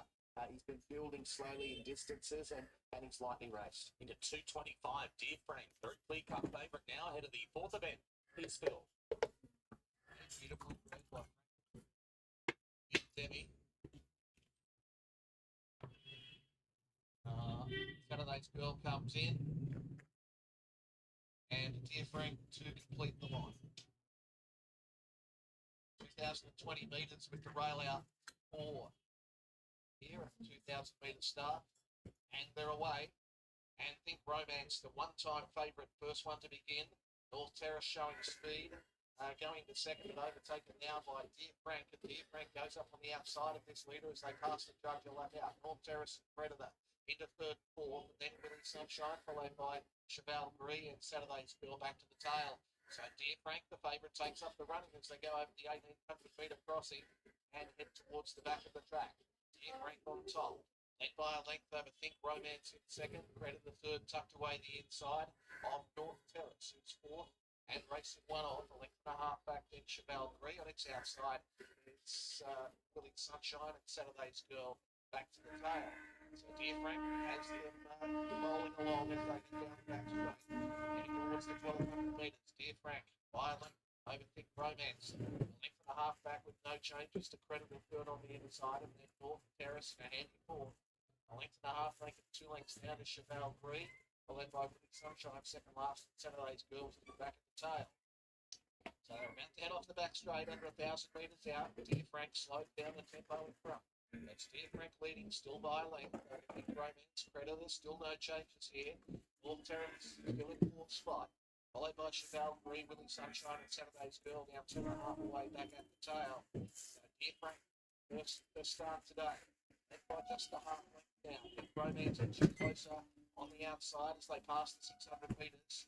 A length and a half back then to North Terrace on the outside of Predator, then Willie Sunshine, Cheval Gris, and Saturday's Girl working to the outside. Dear Frank has them stacked up, coming to the home bend. Dear Frank is the leader, being tackled by Think Romance. Think Romance, full length on Dear Frank, who's under immense pressure now. Running on his Predator, Cheval Gris the outside, Saturday's Girl the widest runner. Predator has a, Think Romance has a nice break, coming inside the 200. Cheval Gris runs to second. They're clear of Predator, then Saturday's Girl, but Think Romance rocks in.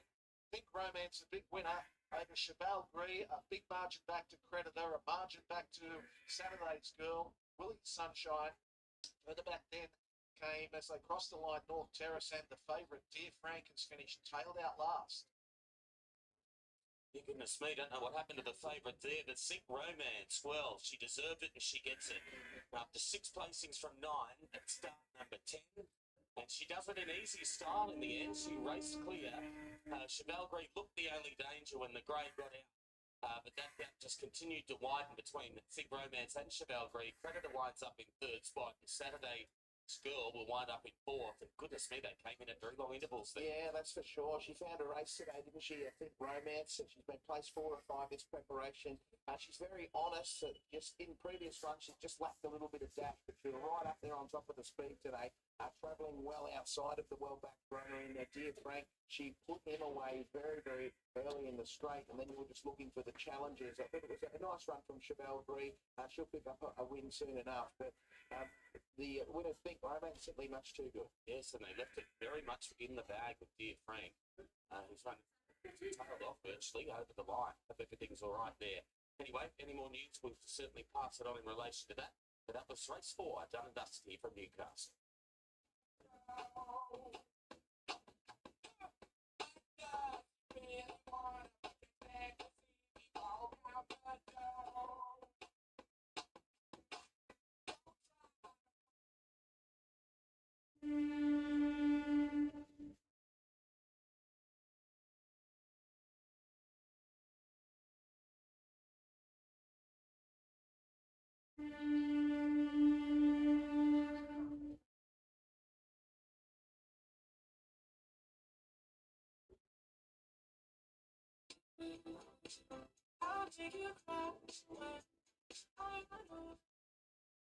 Okay, Mole, your first round coming up here aboard Photographics, a man you know well. Yeah, I do. Look, she's first up. last prep, probably things didn't go to plan. She wasn't really performing and we couldn't put her down too much, but she seems to be bright and back to herself this prep. So we're hoping we got the key to her, keeping her that bit fresher only off the one trial over 1,000 metres. Good gate. We're going to let her fast horse be fast. And I said this to Zach Lloyd before, but because you do so much work with them at home, you get to know their personalities quite well. Yeah, exactly. Especially a mare like this. She's got a lot of little quirks and yeah, it's nice to know them and how to... Sorry about that.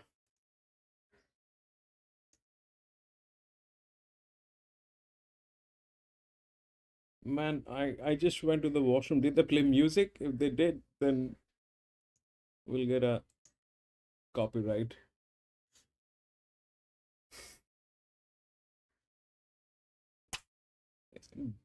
God, man.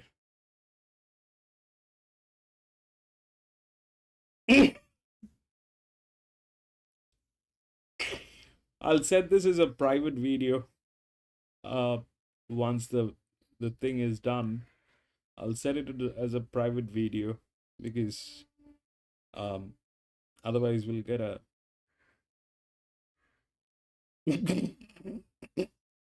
brilliant. Those things they get us the copyrights. Anyway, we'll do that.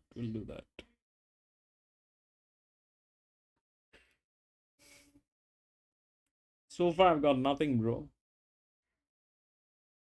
Nothing that I've got so far.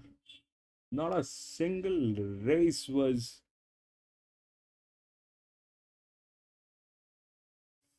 I mean, I can't say anything. Ascar got a try.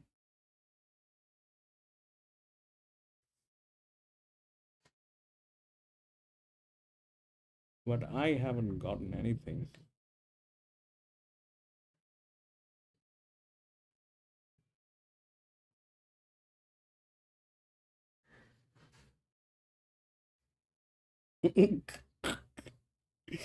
God knows, bro. I was so charged up since last night that we're going to do Randwick today and we're going to test this for one final time and we're going to remove that test win. But look at what they give us. And all favorites are getting in, huh? All favorites are getting in. There's no tussle. There's no hard work on anything. All the favorites are getting in.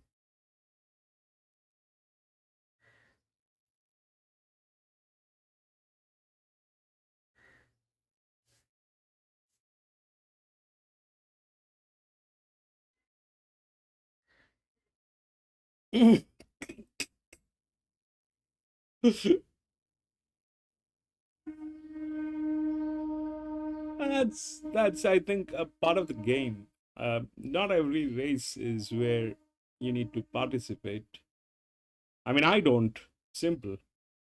If it's just about win bets, I will not participate unless we have absolutely crystal clarity. Yes, I know, bro. Unless we have a clarity, there's nothing happening. I'm not going to put in money. I wanted to go with that 2, but that 2 got tailed at the last moment. There was no point and it did not deliver.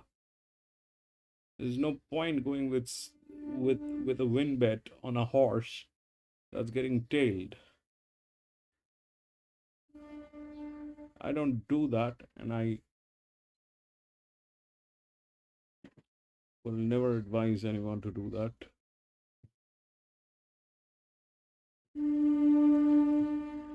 Seven looks fab. 7 looks fabulous.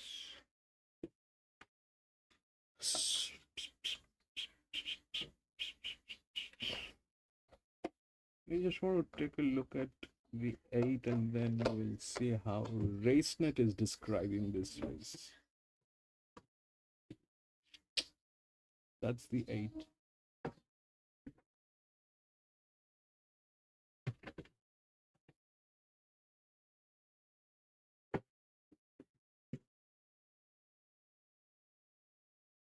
Okay.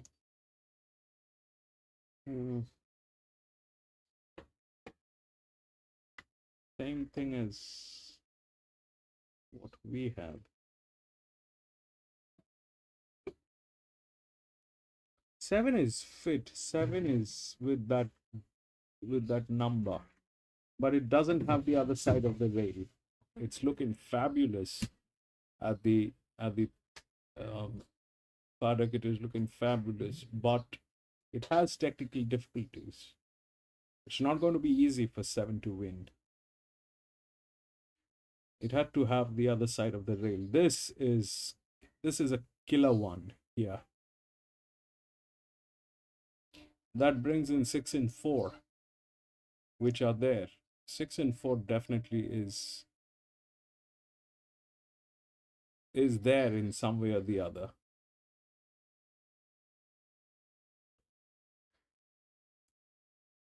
I'm sorry, that's 10, 6 and 4. And we've got a huge FF on 10. But 10 is kind of the Chuck Norris, the lone survivor. It's in... There's no support from this 9 or this 1. How is this going to work is very weird.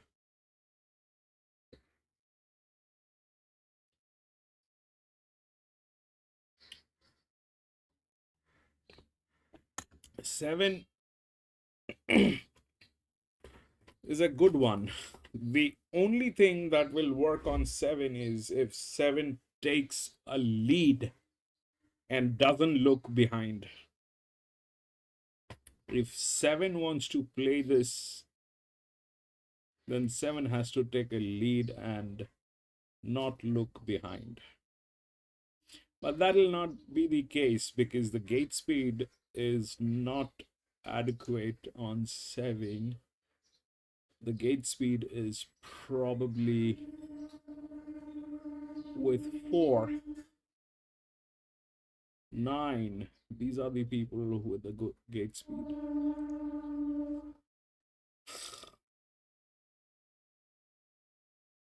And it's 1,000 meter, by the way.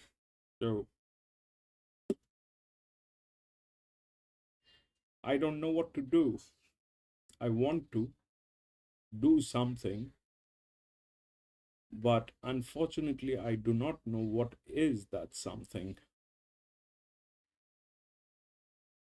I want to play the 8, but I don't have the courage.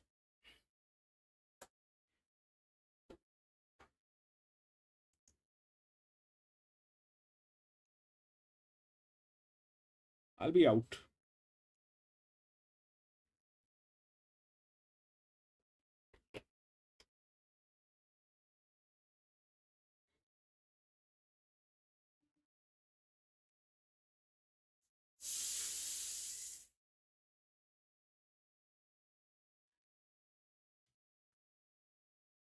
$15.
Offers for Nessie $2.15 now.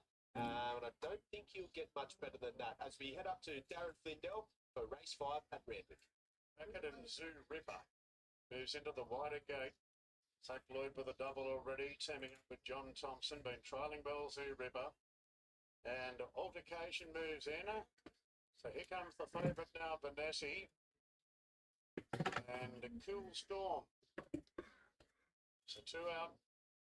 So Zoo Ripper moving into line, carrying the 61 kilos. And Cool Storm on the outside is the last to move in. So the filly, Vanessa, looking to go back to back. Hot favourite. There's the light in there, off and racing now, and Dance Alive was one of the first into stride. Cool Storm is showing plenty of muster wide out together with Zoo Ripper, but Cool Storm has tremendous speed and is going to cross the field from Zoo Beauty going to second, followed by Vanessa, Photographics, Octavian Treasure, Pearl's Treasure out wide. And they're followed then by Zoo Ripper from Altercation and All Too Lucky as last of a very tightly packed field. Cool Storm up on the outside of Zoo Beauty. Then came Arts Alive. Vanessa moving into fourth down the outside. Photographics back on the rails. Further back to Altercation, Octavian Treasure, All Too Lucky. Zoo Ripper still second last. They come well inside the 300 now. Right across the track. Photographics trying to beat off Zoo Beauty. Running up behind them, Altercation. Then Vanessa and Zoo Ripper is coming with a final challenge on the outside, but Photographics clear. Coming off heels, Altercation. Photographics in front from Altercation, and Photographics won the money. That happened. That happened. Then the favourite Vanessa 4. Further back to Zoo Ripper. Then Octavian Treasure from Zoo Beauty. Arts Alive, Cool Storm, and Pearl's Treasure was last to finish. Well, we had a chat with Molly pre-race, and she said she's different this preparation, this mare. I'm telling you, pennies dropped. She's all back to what we thought we saw from her early days, and she was right. She's a fantastic judge. I didn't have the courage, bro. I did not have the courage.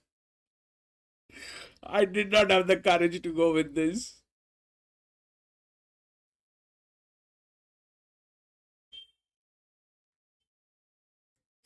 Hey, you got that 15 place. Bro, you got the coffee.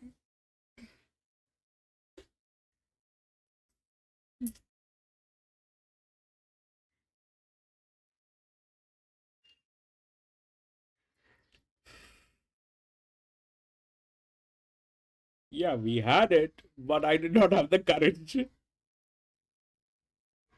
We had it, but it's way too much of risk on that horse. Way too much of risk.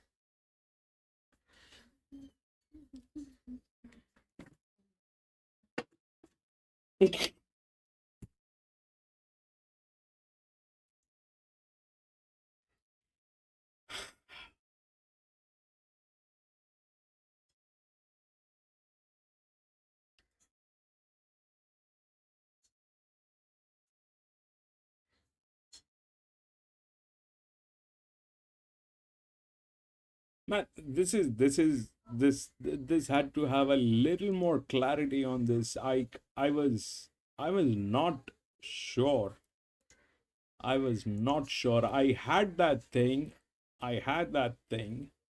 but I was not sure for two reasons. One is because it's a 3-year-old filly. If this was a 4-year-old mare, I would have gone in straight. This was a 3-year-old filly. And the other thing was, it lacked the other side of the rail. Those are the two things that stopped me. If it was a 4-year-old mare, I would have gotten.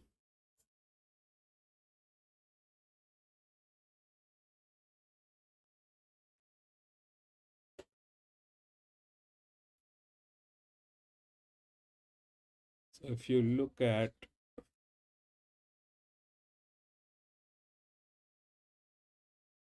fifteen was a neutral. It had to get in one way or the other. 8-15.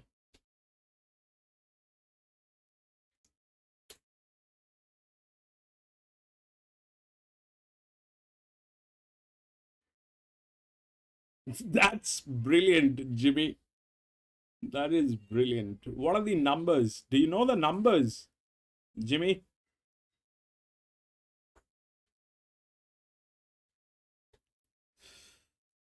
8 and 15 definitely in. Then what?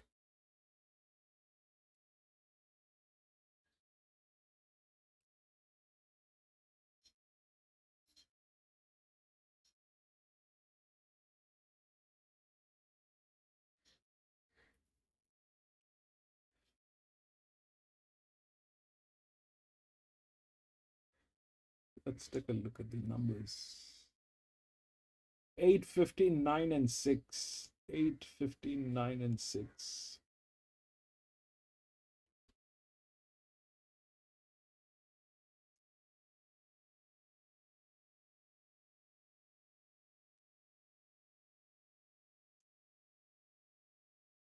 Nine was the best hand.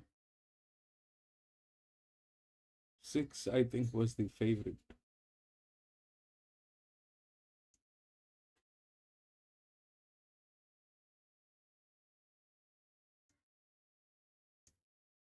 That's what Randwick is capable of doing.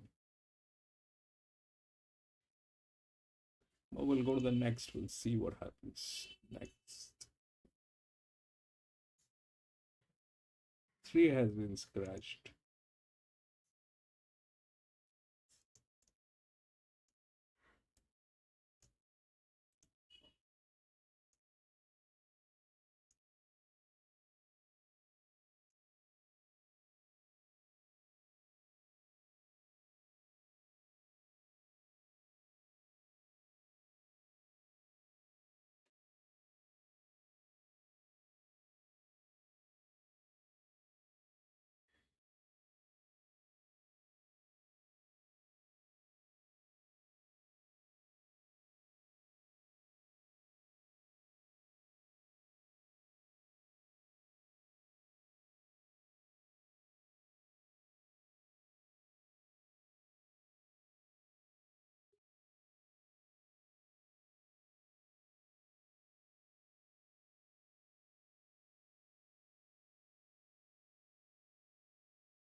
right, this is what I have. This is with a lot more clarity. So that 6 is there with that number, with that number. All looks good with 6. 6 should win. If we are looking at the second one, that probably is this one. 6 to 7, and 1 is the neutral. Now, how this might play is because of the age, but that's difficult because this one is out. The other one, which is in, is this one. So that 8 is, I mean, the odds are right that 8 is there because that 8 is within the rails. Okay, that 8 is within the rails. Now, the problem with the 8 is the tailing gate is 5 and 4, which is this 6. 6 is the best. Sorry, 6 and 5 and 7. These are the tailing gates which are there, and they are not in a great shape. So this thing is in between these two, and I am not sure how that exactly will work, but that 8 remains a check. Can that 8 win? No, that 8 is not in a winning spot. The winning spot is 6. The other thing is that 2 probably is in a bad state because it's got one side of the rail, the other side is not there. But we've seen what happened here with that 8 on 1,000 meter. This is also 1,000 meter, and that probably is going to make a lot of difference. But having said that, this thing has been into 2 league races and all that thing has happened. And 8 is there. 8 is there in some equation. 8 is there. So either 8 is going to knock out 7 or 2 or someone, but it is not kind of there to win today.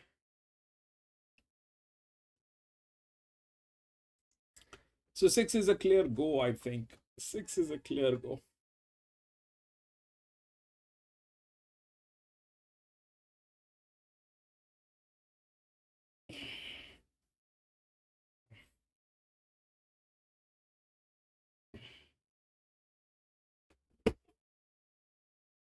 But it's also the favorite, and but Randwick is giving a lot of favorites today.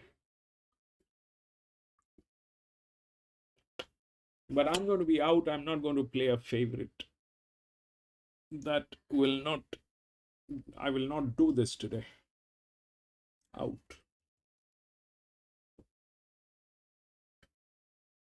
For some reason, I don't like the way things are here at Randwick today. It's a little, I think they're giving in the favorite because it's a Boxing Day. People are there with their families, and they just want to make it a nice experience for everybody. That's what I think is happening because somehow I don't have confidence today to play. I'm not finding the confidence to play today. Jimmy sent something. Jimmy made food. And that is what happened.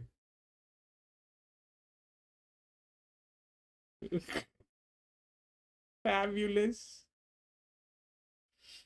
815. Man, what a payoff! What a payoff, Jimmy! Jimmy, what a payoff!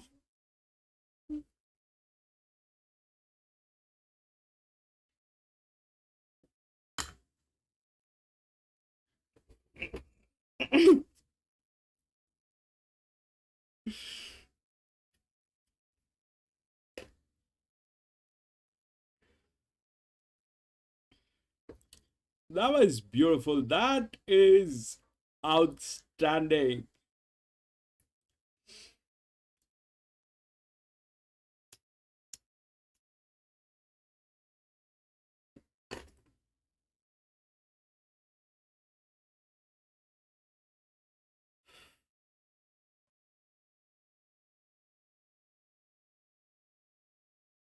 The six is a clear go, I think. It's a very clear go on that six. There's nothing wrong. Everything looks all right, unless that six dies at the track today. That should win.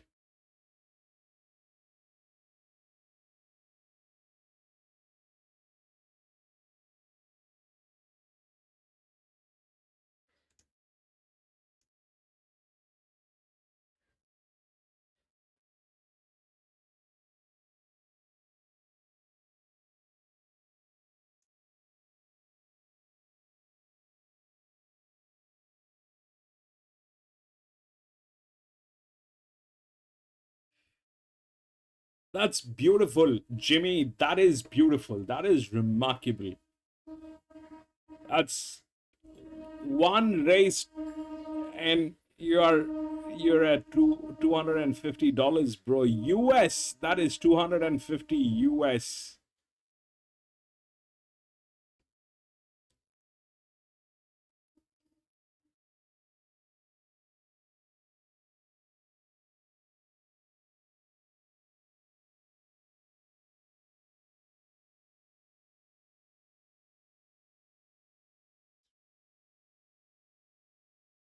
Absolutely.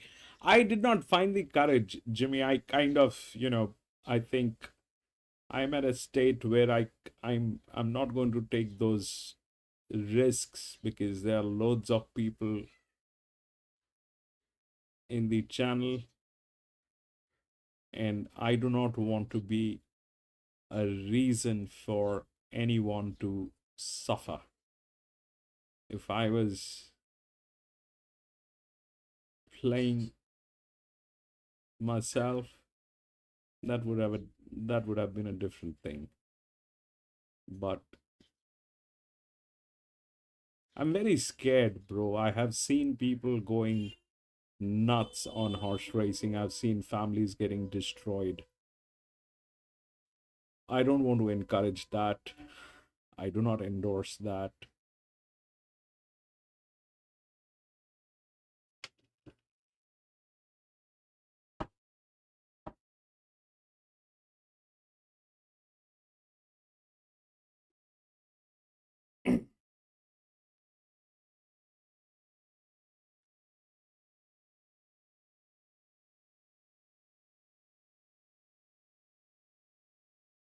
Yes, $6. And the return is 250. That's amazing.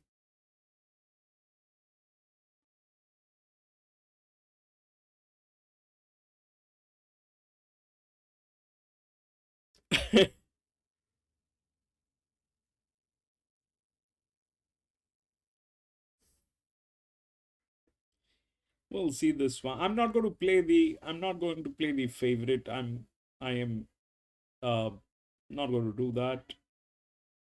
Not today. Somehow I don't know. It's not just the day for me, I think.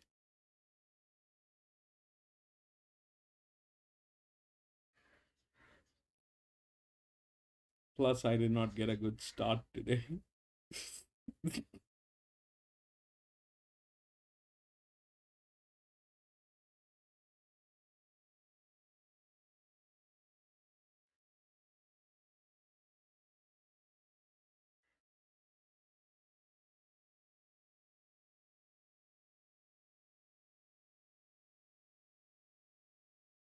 This is Newcastle, by the way.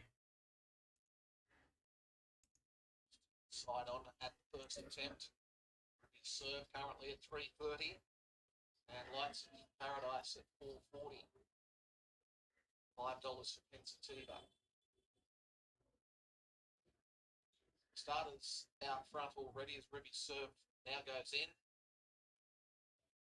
I've still got two out in actual fact. So Pensativa, Zardi comes up. So Zardi goes in. Pensativa will be the last. You know, I checked the RaceNet because of that to verify if there's an error in the data, and RaceNet is showing that 8 as a 4-year-old mare, but even RaceNet was showing that as a 3-year-old filly. Did not have the courage. On the outside goes to join it. Zella third, Luna's recovering into fourth spot. Followed then by Zardi, who's a little bit deep at that point. And Ruby Serve now goes back to the tail. So it's Lights of Paradise taking up the lead as they're about to leave the back straight. Pensativa sits second. Third spot is Luna's and Professor on its outside. Followed next as they leave the back straight by Mazzella. And Zardi second last. And Ruby Serve, the favourite, back at the tail, but only about 5 lengths off the leader. It's Lights of Paradise, 700 metres out. Lights of Paradise by a length. Just extending its margin now, make it a length and a half. Pensativa in second. The Vezza out into a little bit deep in third spot. Then Lunas with Ruby Serve trying to work off the inside. Under pressure is Mazzella. It's dropping back and coming right to the outside of Zardi around the bend. Lights of Paradise has set up a margin here. Goes for home, led by 3 lengths over Pensativa, Lunas. And then Ruby Serve the outside. Lights of Paradise is the leader. So they run to the 200 metres. Still more than a length in front. Ruby Serve now starting to knuckle down. Lights of Paradise in front. Ruby Serve eating into the margin. Lights of Paradise grabbed by Ruby Serve, and Ruby Serve comes from well back to beat Lights of Paradise, Pensativa, Lunas. Then came Mazzella, followed by Zardi and Viveza.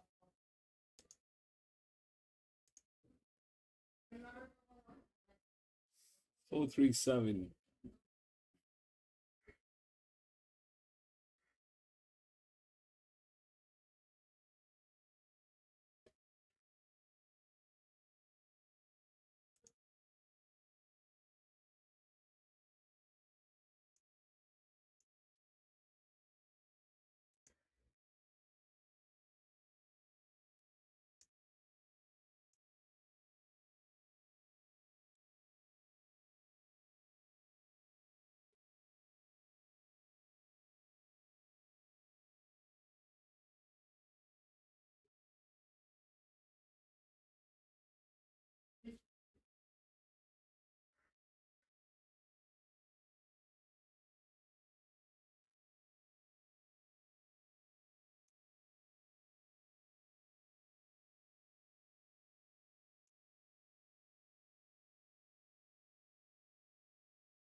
Yep.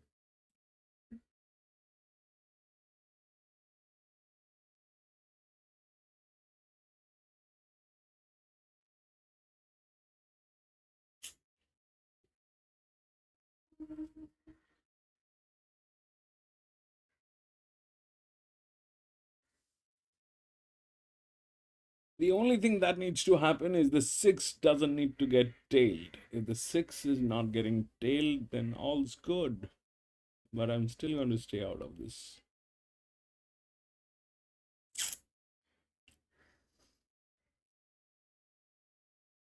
Somehow.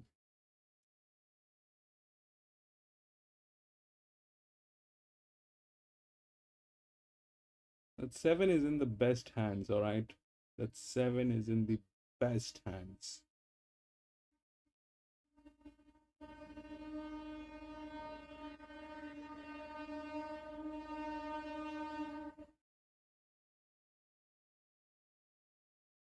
It's going to be neck to neck with that 7 and 6. It's going to be like neck to neck. You're seeing Warwick.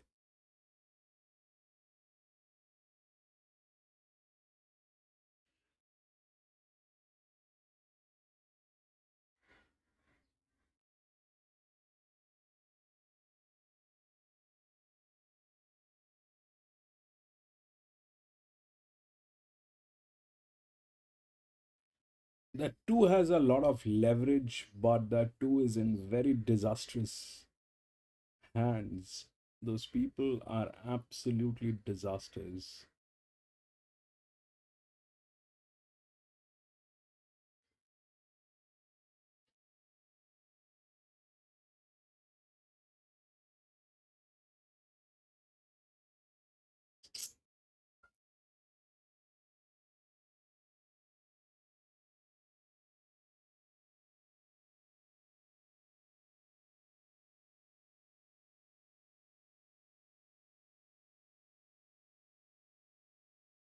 Ooh,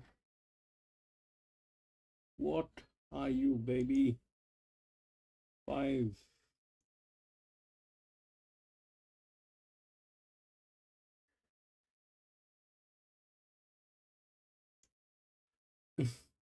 Did you see that 5? Oh man.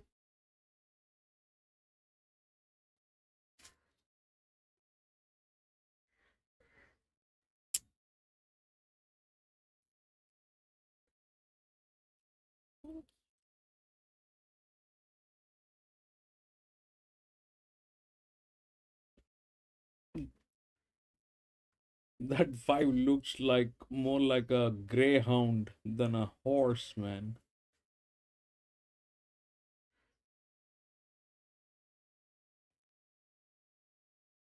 Beautiful horse that 5 is. Beautiful horse. How will it work for 5, 7, 6 is 4. Oh, good hands. Linear.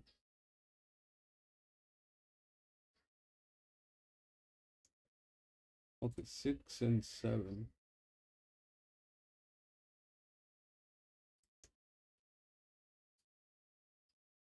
8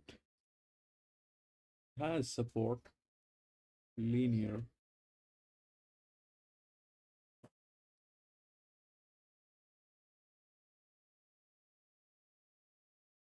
The 5 looks lethal. It's not not in a winning spot. It is not going to be winning, but it is definitely going to disrupt the thing.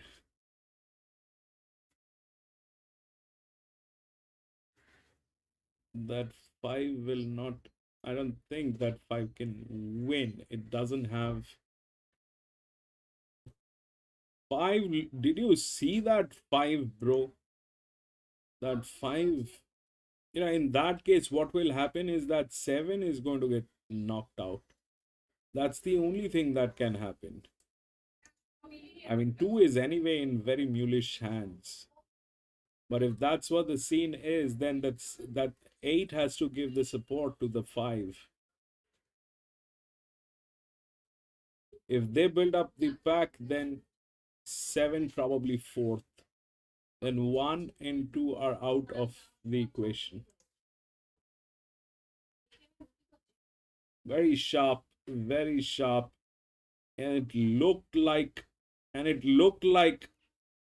I am here. Look at that thing, man. Look at that thing. Looks like a, you've seen that motorcycle, uh, Ducati Diavel. It looks like a Ducati Diavel, man.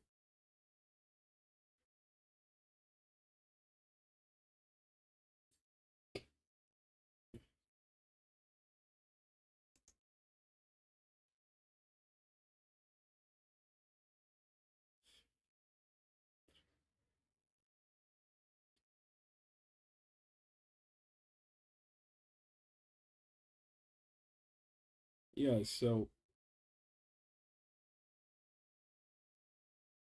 these two gets knocked out, I think. But then 7 is the lone survivor. 1 is getting tailed anyway. So 1's out of the picture. So 5's in. 1 is out of the picture anyway. It's getting tailed. So 5 is in, but in which position? 5 is in which position?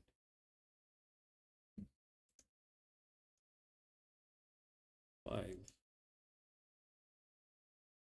6. So if 1 gets knocked out, then it's 5.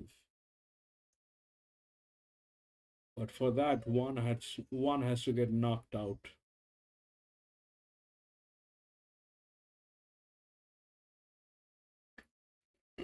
One's getting tailed, so that's more or less the thing is. One's getting tailed. That 2 has a lot of leverage, but that 2 is with these people. They have serious problems. They will not be able to deliver. So 6. I mean, that's what the clarity is. The 6 should win. The numbers are with 6. 6 is the favorite unless Randwick plays Santa Claus in a black suit.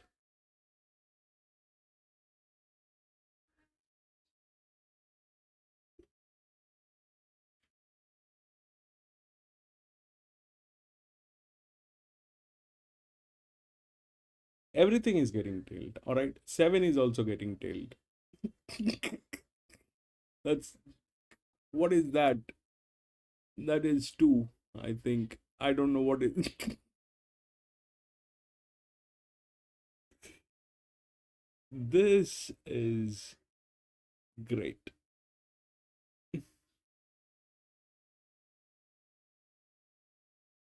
But luckily, the 6 was not getting tailed.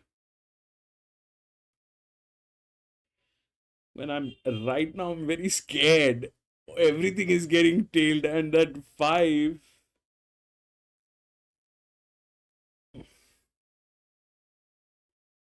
18, 6, 34. It's just the double, bro. How will Cena 58? 45.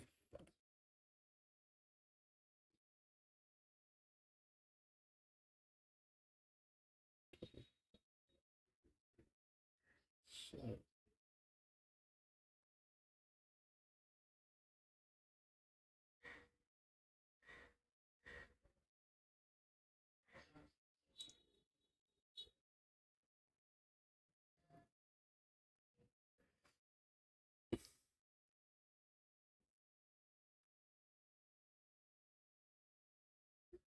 there are two things possible. Either that 5 is all about looks and there's nothing, it'll turn out to be a mule, or it'll get a spot. It cannot win.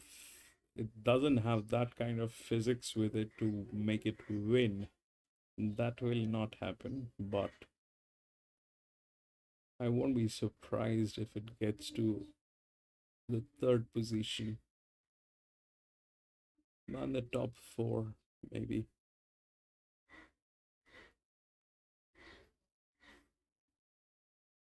Strong the ramparts looks forward enough to do something here first time, as we noted in the and I know that Joe Pride was quite bullish about his chances on the radio this morning. He's about to load away, so we can get up and join Darren Flindell here for race 6.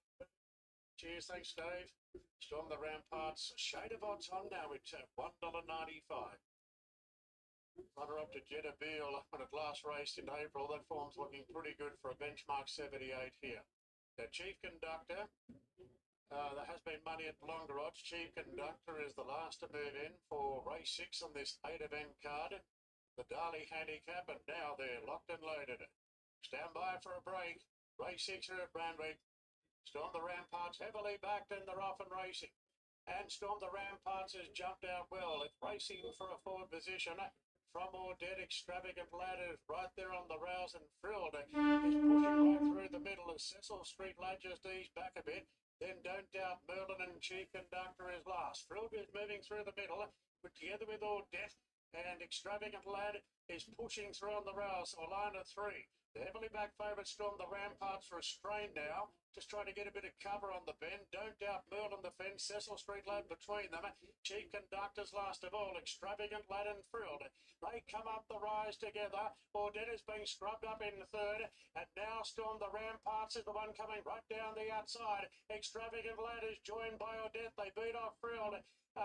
Storm the Ramparts has got to pick up here. It's Audette in front. Flushing home Chief Conductor. Audette all out. Audette clings on. Audette won it. Photo for the bonus. 275. They, man. Extravagant Lad. Then Don't Doubt Merlin. A big plane there, Storm the Ramparts. Frilled weekend out. And 275.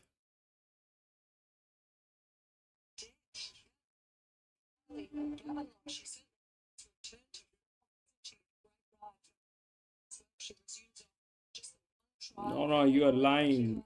It's not about the form, darling. It's not about the form. Two had leverage. I mean, how will you go with 2 and looking at that kind of a thing? 2 had very strong leverage. 2, 7. That thing is basically 4th. This played a little weird.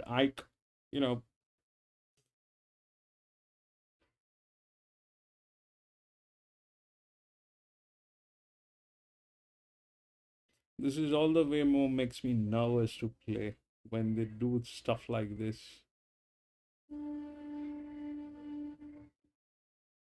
5 got through. 5 is among the top 3. There's the 5. See? There's the 5. Man. And the 6 was deliberately, at the 600 meter marker, it delayed.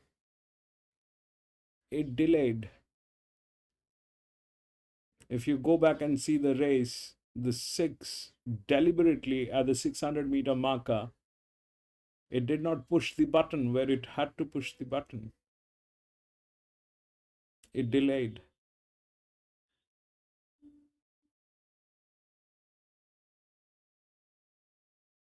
They do this very smartly. 2, 5, 7, and 6. How beautiful is that? 2, 5, 7, and 6.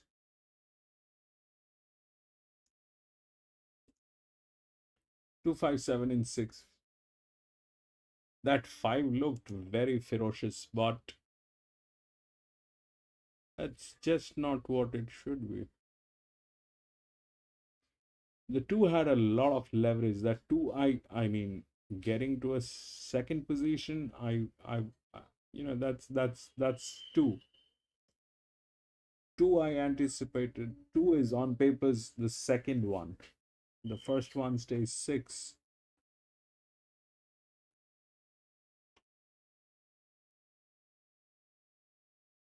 But it just went in.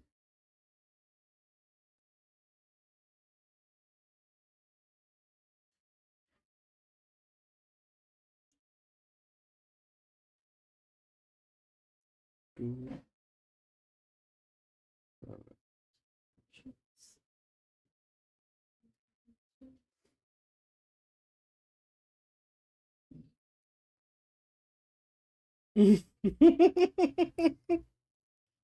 Man, that looked like a freaking greyhound, man.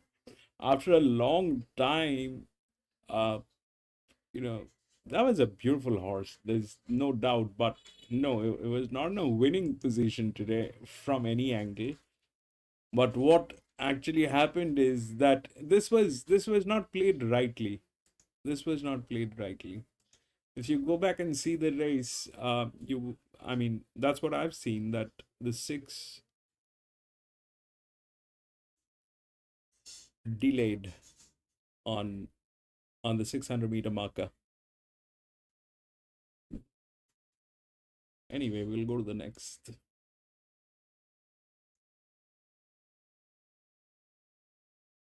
9 and 12.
Gonna be back from the washroom in a jiffy.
Not nice. All right, this is what I have. So we know the odds. The odds are 11, 10, 6, 4. We've got 11. 11 is that. 10 is probably the second one. 6 isn't the best hand, and it is there within both the rails. The problem is 2, which doesn't have both the rails, but it is still there with the CX, C plus.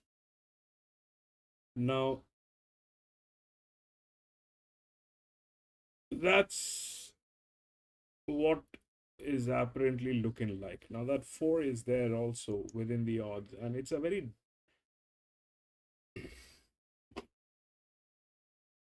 you know, so the thing is, this thing has been into a lot of league races. That's number one. Number two is there's a huge amount of advantage on that 4. Is the same advantage that we had on that 8, right? That was given on 1,000 meter. This is a 2,000 meter. That's a huge, with the kind of a horse that it is.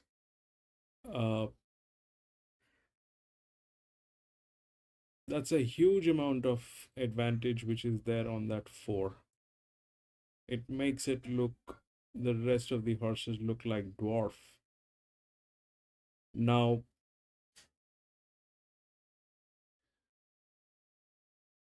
this one is a 2,000 meter. The age definitely plays a role. This thing is a 5-year-old gelding. The 9 is the 11 is a 4-year-old gelding. 11 has all good numbers. I mean, these are the numbers to look at, the one which is going to be winning. We did that same thing here with the 6, but this was a little dicey a game. I'm going to take a look at that race again and see what actually happened there. I did not like what happened. So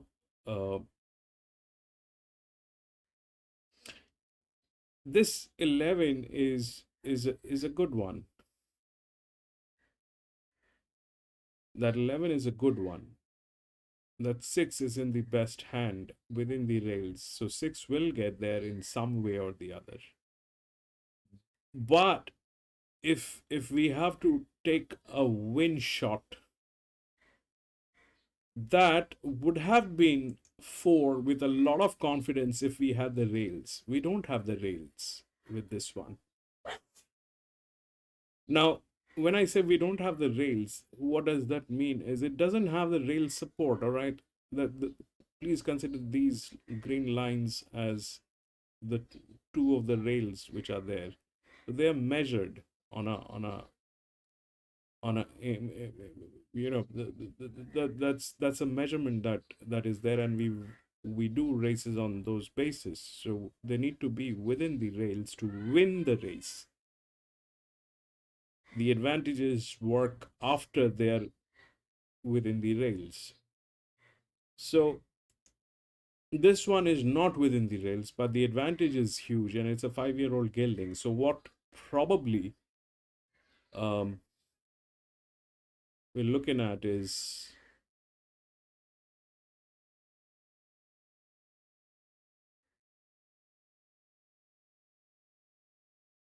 not a fair race. It will not be a fair race.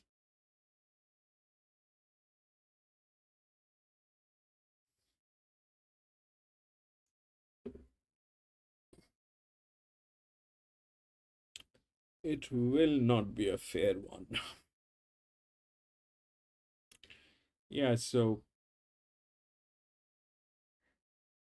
that's how the thing is, but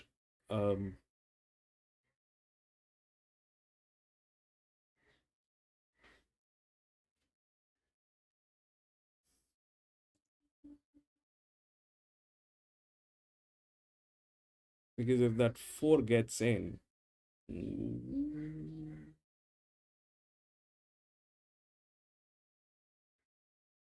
11:55.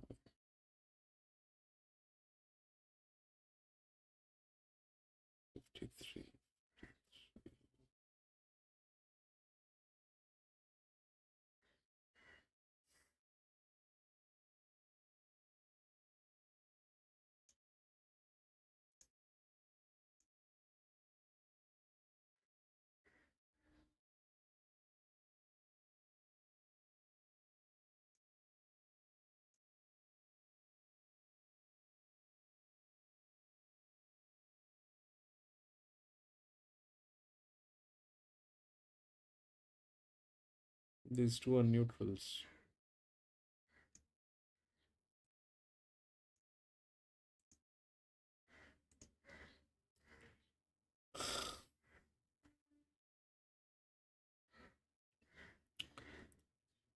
I don't Jimmy, the thing is today they're playing kind of a little shady. They're playing shady today. That's what they're doing. They're not playing good races.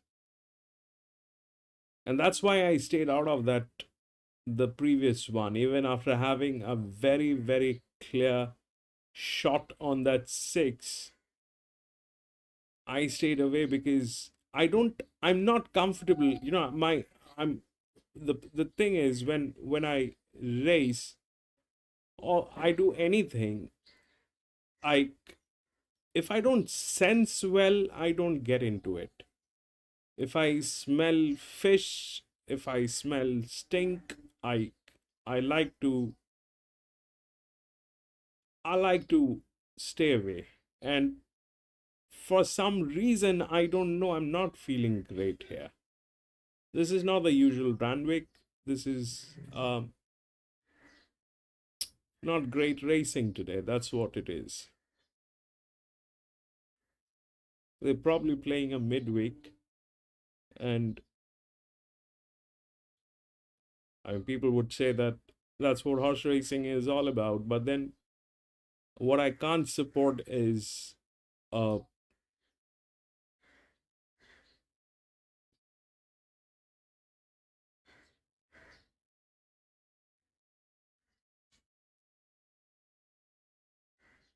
yeah, but I don't, Jimmy, the thing is I can't do that. I mean, if I have to, if the difference is here, Jimmy, that what you're doing it personally, but what I am doing, I do not want to influence people on things that I am not sure about.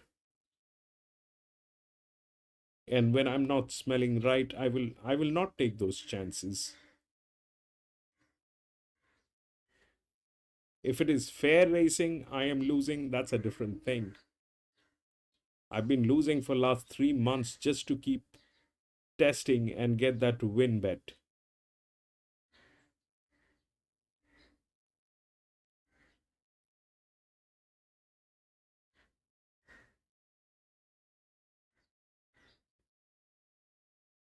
And finally, when we have that win bet, I can clearly see there's something not right. It is not looking nice.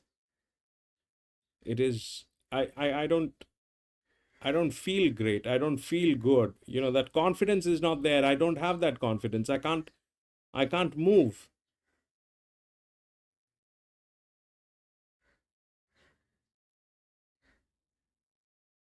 Like the Wagga Riverside.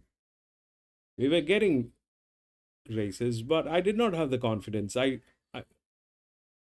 somehow it just did not happen with me.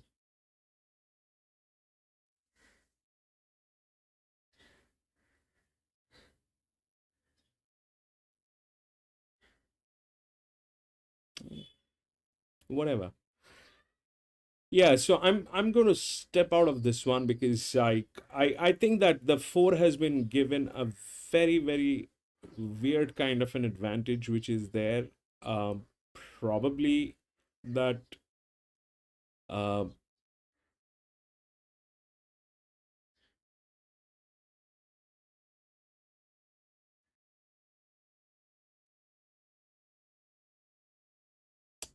we can only narrow it down once they start playing genuine races, bro. We cannot narrow it down. I mean, this is exactly what happened in last 1 year, bro. What happened basically is I went haywire. Why? Because few tracks were playing fair, few tracks were playing absolutely ridiculous. So continuously when I am testing the data over and over again on the Australian tracks, what happened is I came up with multiple error and I do not know how to behave on those errors. I mean, if today I have to believe that my data is wrong, I'm sorry, I will not believe that. That data has been worked on more than 10,000 races sitting today. So I don't want to buy that. But if I can't feel good, then I mean, count the races. If we do for 8 months, we did 7 days of racing.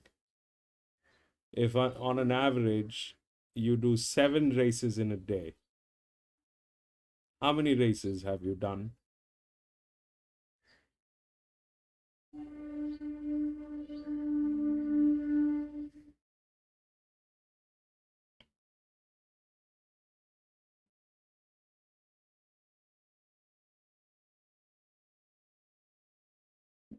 So it has been tested on 6K races minimum in 8 months, and then another add 4,000 races in the last 4 months. So that's about, yes. So that's about 10,000 races that we have tested that data on. So today I will not believe that the data is wrong. We win with that data. And if there's something not smelling right, you step out. Step out. This is not the usual Randwick. They've given a lot of favorite in the first few races. That was the first thing that was very weird. And now those were also not right. Getting the favorites here, there, everywhere. Those races were also not right. I don't know how those favorites were coming in. I have no clue.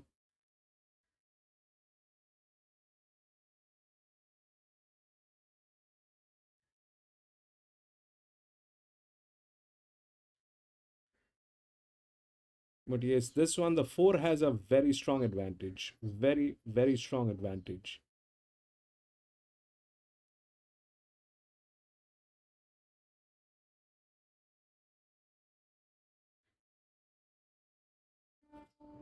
No, they're open. I don't know, bro. This will take a long time to figure out. There are too many aspects into it. The first thing is the business side of it. What is going to make sense for them? What are they doing?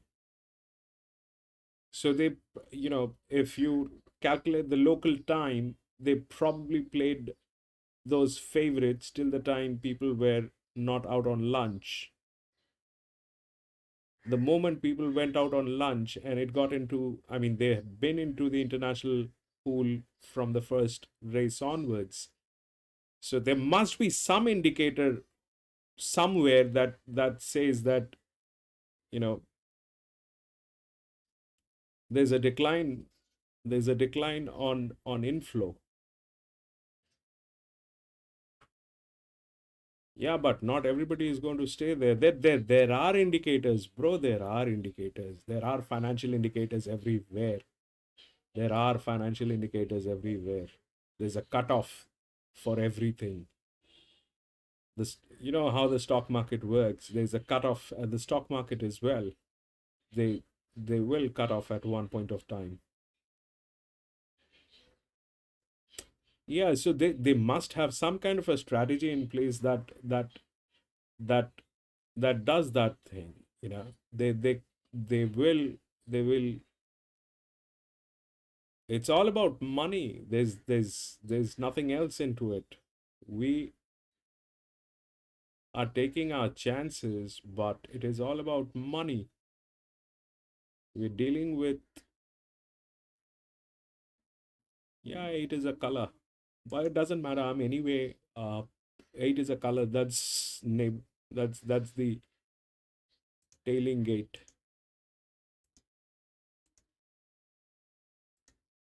8.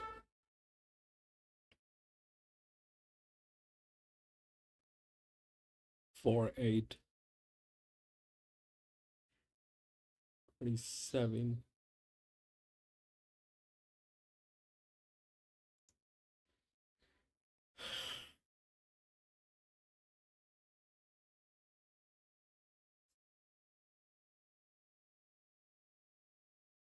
Two 2,000 meter, you need a really good color to win. But today anything is possible.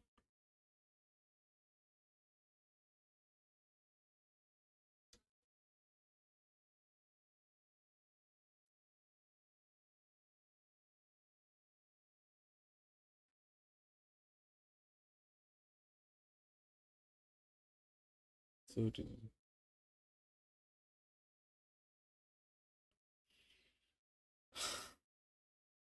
so here is the thing: if they have to stop the 11, the 11 will be stopped very easily. The 11 will be stopped very easily.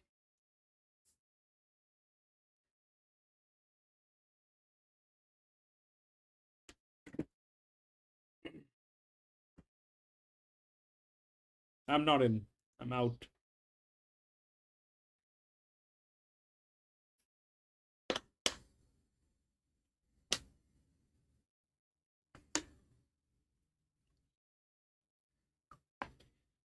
And Jimmy, when you don't have clarity, stay out, bro. Unless the money is biting you. If the money is biting you, then it's a different story. But if the money is not biting you and you're not comfortable, you don't sense it right, stay away. Watch, get a drink, take notes. That's what I've done all my life.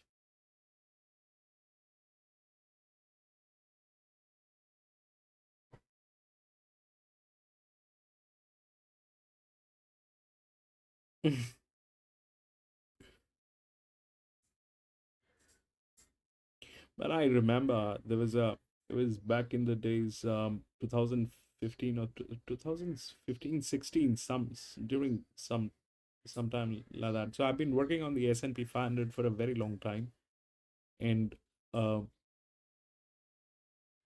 there was a huge thing on that day on three of the primary assets, and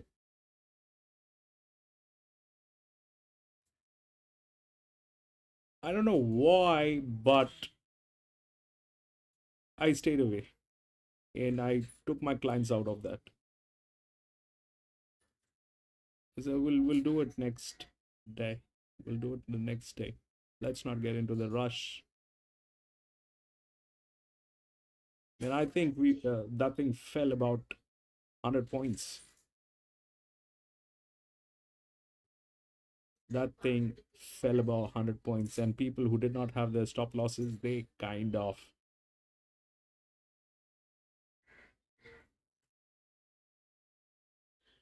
Anyway, stock is like very low IQ game. Stock is a very low IQ game. People just follow each other. That's all that they do. That thing works on tips, exactly like what people look for in horse racing. Exactly what people look for in horse racing, tips, because they don't. People are lazy. They don't want to work hard on stock. People who work hard on stock, they make a lot of money. But 90% of the people, they just want hints, tips. That doesn't work, and they'll give you a lot of lecture. That entire industry is filled with a lot of greedy, low IQ, absolutely rubbish, bogus people. You can't even talk to them, you can't even relate to them. Those people are absolutely morons. Not all of them. Not all of them. There are few absolute gems in there. But the crowd, the people, most of them, they know, they know, I mean, nothing.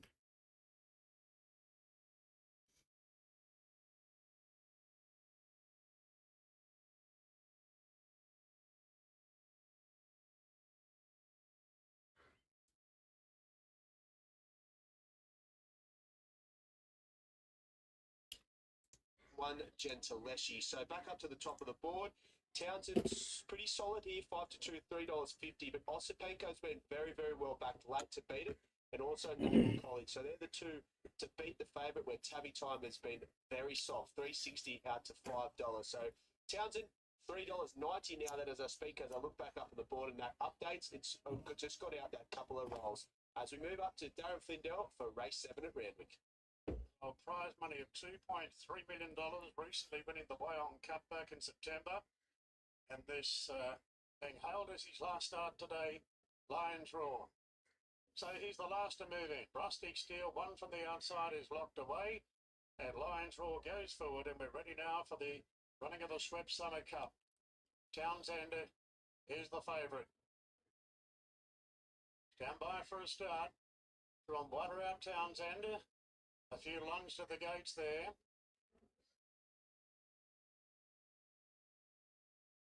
Settle better now.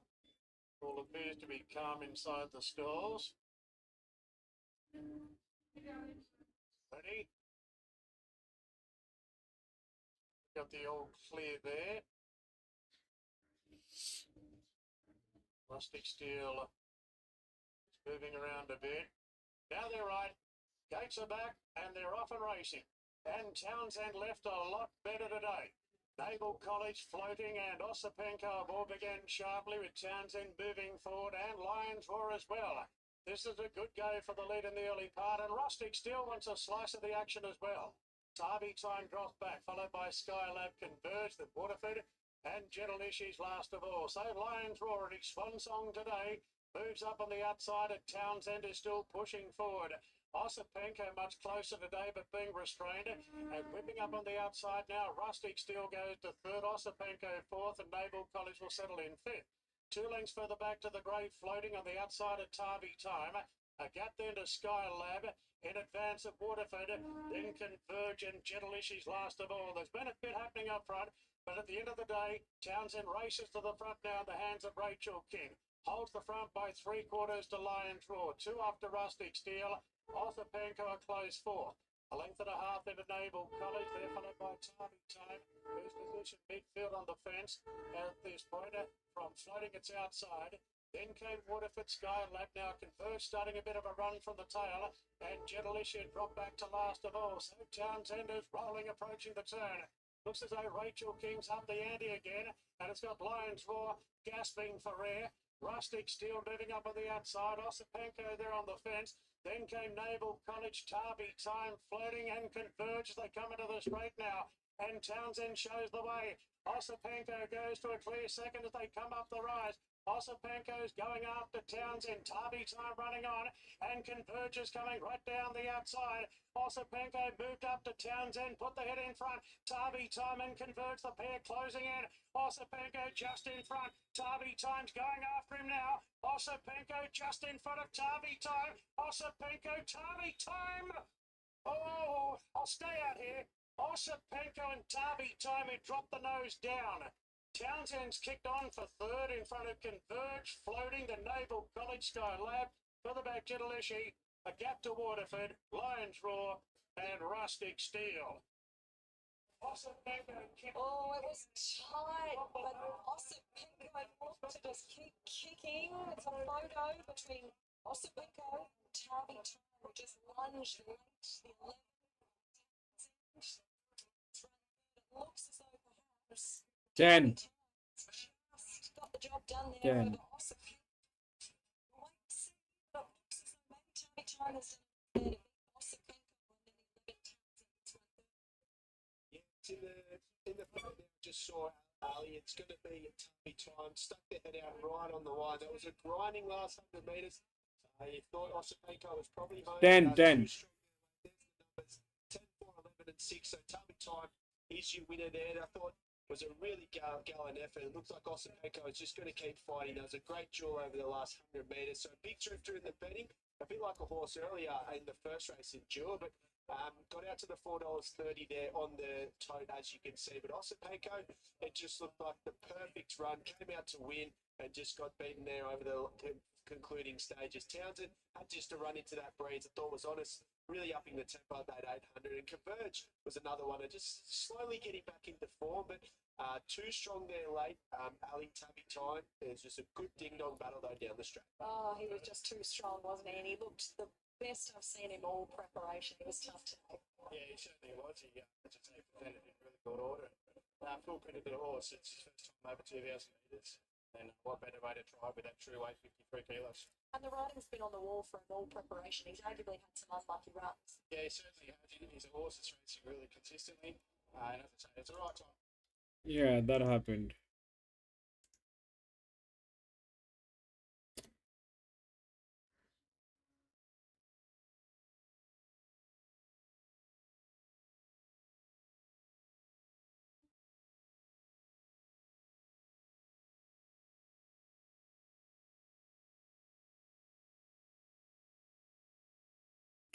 We'll go to the next. We'll see what's happening with the next. 10 has been scratched.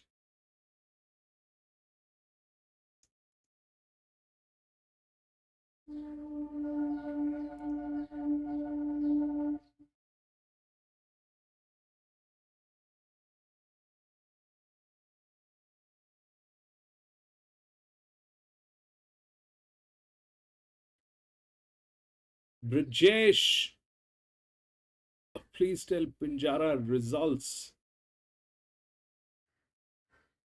Pinjara. Brajesh, if you go to this website, topsport.com, you will get all the results. You do not have to depend on anyone. Pinjara is still not raced. The last one was 4612. This one is closed. Not yet out. But you can get it from TopSport, Brajesh. You do not have to depend on anyone.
Good night, Jimmy. Good night.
And this is what I have.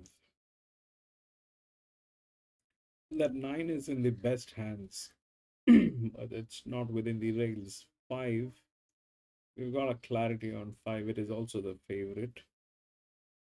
Uh, the FF is on 5. Everything is looking good. That's within the rails. Uh, if you look at the second position, that probably is 1. Uh, but it's a little drifted as a gate, and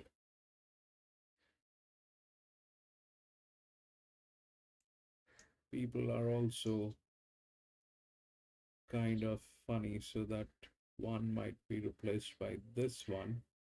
But this is also not in a great position. This thing is quite capable of going wrong. We are not going into all that, but these 4, 5, 8, 3, and 7, they are within the rails, out of which 5 is looking absolutely good. That should happen. But in this uh, case,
So there's a very undue advantage on 12.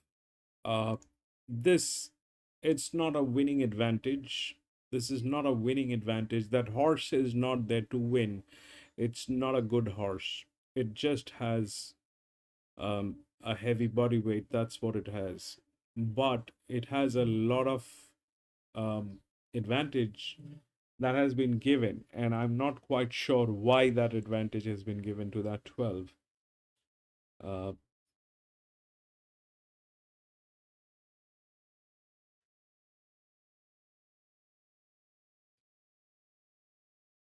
So this is again one of those situations where things might go horribly wrong.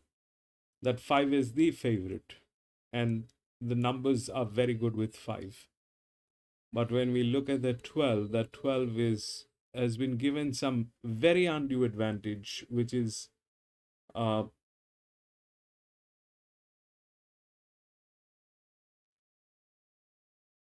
it's in you know, I have in if I have to explain this rightly, this is kind of a preparation of a rig.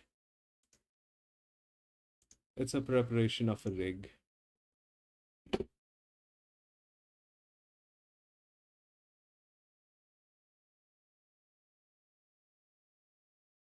So that 12 is a check. I don't know. That's not a winning horse. It's a very weird horse. I don't even know whether it looks like a horse or not, but that horse is there with an advantage that cannot make it win. It will not win, but it will definitely give a very different perspective of how things might be. It is not there to win, but it is there to disrupt something. And what is that it is there to disrupt is something that I don't know.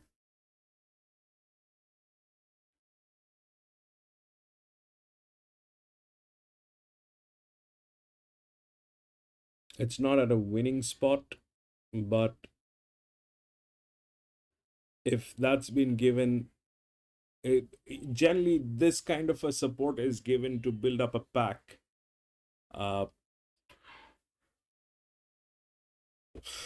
So that's what I can say. It's not there to win, but it will build a pack with someone, some other horse that has some interest in one way or the other. Manuel Beaumont 59593. Best of luck, Manuel.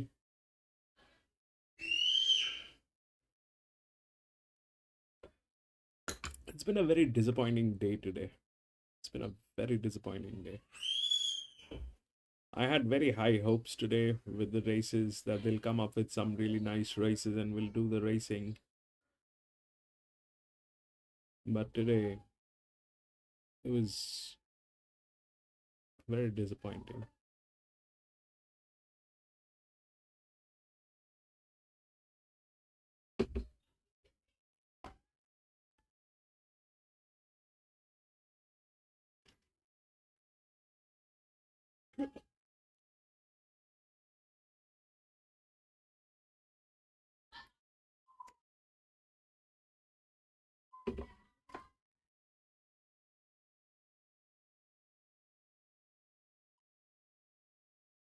Just arrived in the vicinity of the gate. The clerk of the course, as Candy Ribbon goes in.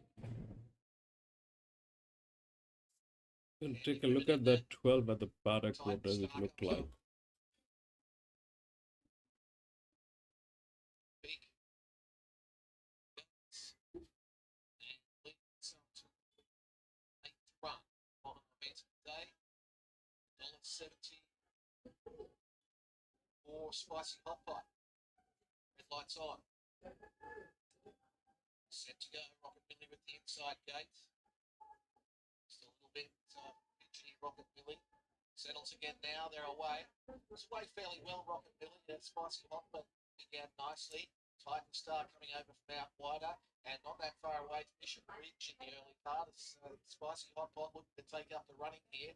And we'll get there narrowly. Clifton Springs back about midfield on the inside of Candy Women, and then Peak and Lead Me Summers at the rear.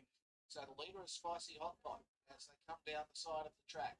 Spicy Hot Pot narrowly over Mission Ridge, who worked up to sit second. Titan Star, White Candy Women taking off the back of the field. Titan Compact here, Rockabilly just off the pace. Lead Me Some working out wider as well. Further back then came Taylor's Peak around the bend. Spicy Hot Pot hard up against the inside in front. Candy Women is coming after it. Mission Ridge, Rockabilly were next, and then came Clifton Springs and Lead Me Some, and Peak is the widest runner. Spicy Hot Pot leads 200 metres out. It's a little over a length. Rockabilly getting up on the inside and working home down the outer.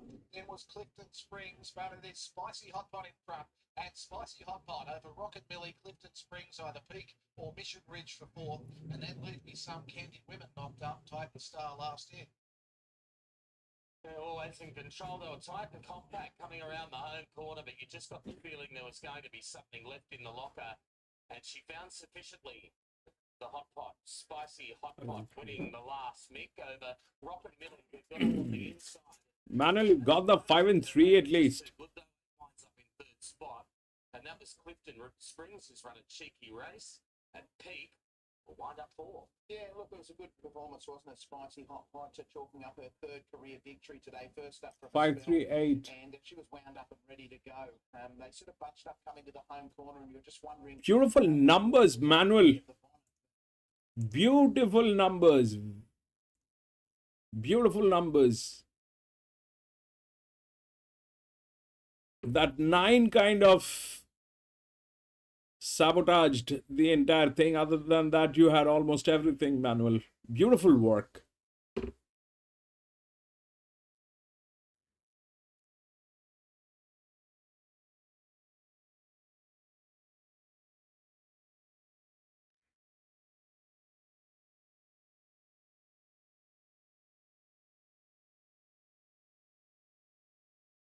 Okay, this is where we are. We gotta take a look at the 12.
9 is in the best hands. That's there.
just slightly flattering against what the clock said. And just usually like taking on runners around that quote. But with that said, it wouldn't surprise me whatsoever. He's a very lightly raced, improving type and could make that step again. But Headley Grange, it's good to see that the market is reacting that way. It's now into $4. Now, we'll run through the market in just a sec. I'll just click it over there. But Winston Hills, yeah, so $2.60 this morning is now into $2.40 as I get the text message. Their favourite is the only loser in the book. So been very well back since markets went up, almost 50% of the hold. The only other horse with much interest is the second big Headley Grange. So Headley Grange has been $5.50 this morning into $4, where you always like to see that when they are first up. So Winston Hills holds the court, $2.40. Headley Grange, $4. So a lot of these with all the interest just at the top of the market, they have to get out. So Jambalaya, $5.50 out that roll now to $6.50 as I speak. So the two rolls out a full point. Noble Conqueror, $12. Seen one or two bets come through at the 13, now back into 12. Now, this is a horse that's just moved as I speak. 15 now into $12. Zoo Prince. A little bit like Bossapenko in the last race. They are reacting to this bias. And it looks like one of the map horses here from the inside gate, barrier 2 for that runner. Capital Asset, 13 now out to $14. The Little Pumper, $17. The Replicant, $17 as well. Chevron, I thought it's big odds, 34 out to $41. Fifth Force, $101.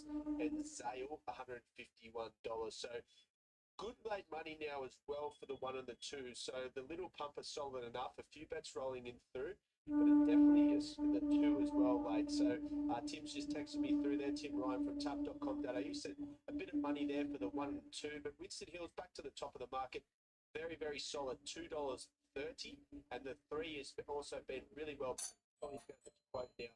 The 3 there, as I speak about, is Headley Grange. So let's go to Ali. I want to get her pick of the yard. I was with Winston Hills, but I just got a bit concerned when he got hot as he headed his way out through the tunnel. So I've gone actually with the Replicant. I've fallen back under his spell. I think he presents well, and as Joe said, it's probably the best that he's seen him look. So I landed on the Replicant in what was a pretty tricky race. Winston Hills just getting a touch warm for me as we head up to Darren Flindell for the final race of the day. Of course, Winston Hills was very impressive winning at Canterbury when resuming from the long break. And is short odds here to go back-to-back. Jason Collett in the saddle here for Matt Smith. So they're moving in well in front of this big crowd, very local crowd. Certainly enjoyed themselves downstairs. They opened up the gates for all of the lawn and the members and the public today.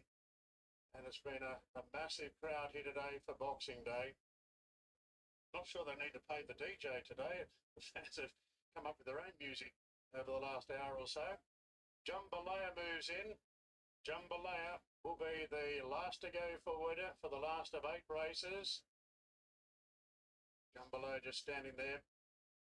Might be something doing with another runner inside the gates there. Winston Hills has been a very well supported favourite. So something's happening there inside the gates as Jambalaya is just holding back.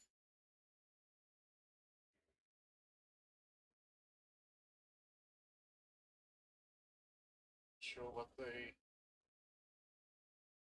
problem here is at the moment. So Winston Hills favourite at 240. Righto. Is Jambalaya going in? Jambalaya just standing there behind the gates. It's really gusting up now. It's been a northeast wind all day.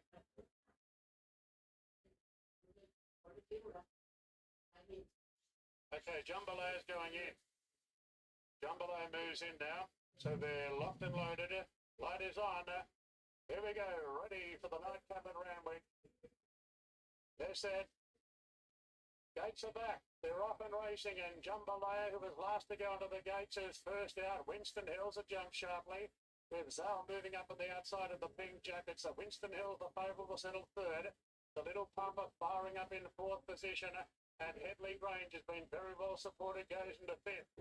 Couple lengths further back then to Capital Asset, who's taken a spot down on the rails. They're followed by the keen going Noble Conqueror the outside. Further back then to Zoo Prince back in the field with the white cap from the Replicant. Then came Chevron. And fifth force is last of all. So Jambalaya after the good starter, half in front to Zale of the 650. Winston Hill third on the inside of the Little Papa. Then Headley Grange back on the inside of Noble Conqueror. Then the Triple Crown Runners, Capital Asset on the inside there of Zoo Prince as they come around the turn. And Jambalaya swings in front from Zale. Winston Hills is all locked up. Colt's got to plot a path out of there. Then came the Little Papa, Noble Conqueror the outside, and further back to Headley Grange. Winston Hills needs chopper rescue at the moment. Noble Conqueror winding up on the outside as Zale. He goes back to the fence. Winston Hill, Jambalaya's had enough. Noble Conqueror takes the lead. Headley Grange is out late. Noble Conqueror in front. Noble Conqueror will beat Headley Grange. Butto finished the third. Winston Hills held up the entire straight. And the Little Papa on the outside. Zale between them fifth. Then came fifth, fourth. Further back to Capital Asset from the replicant Jambalaya, dropped out from Chevron and easing down pretty sharply with Zoo Prince. So Noble Conqueror, the son of Churchill, resumes a winner with Zach Waddick aboard. Comes home down the outside. He's got a 2-kilo claim. And he just gets in front of Headley Grange, who has managed to get the split lock. I think Winston Hills has run third. So 4-3, all one. So it was a photo show between Winston Hills and the Little Papa 4-3, 1, 5. Oh, it's tight. We'll wait to see what will happen. 4-3, 1, 5, Nick. Noble Conqueror, he's always promised a bit of ability there, and just was the one with the uninterrupted run, just got to the outside, middle of the pack, and just kept building momentum. Look, I'll be honest, if you're on either of the two favourites, that was really horrific to watch. Winston Hill just never got out, Headley Grange. The jockeys couldn't do anything about it. It's just how it panned out there with Jambalaya and Zale just shifting ground over those concluding stages. The Little Papa stuck on well, and then Winston Hill's back to the inside there, just got out late. But I think the two favourites are the ones to So follow. that- With that said, Noble Conqueror was only first up. They could only improve.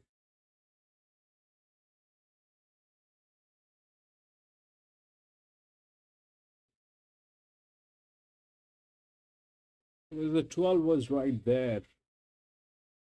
The 12 was right there. So we'll have to figure that thing out. It was placed for a reason. It was placed for a reason for 8. All right, that is the 4, 7, and 8. It was placed there for that reason. So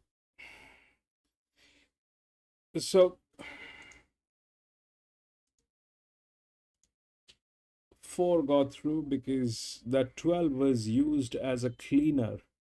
The 12 was used as a cleaner. Now that's 12 was not there to win, it was there to clean. Anyway, but that 12 did the job and the 4 got through. And the 5, with all those numbers, it did not do anything. So this is very weird, the way things have been designed today. This is, I mean,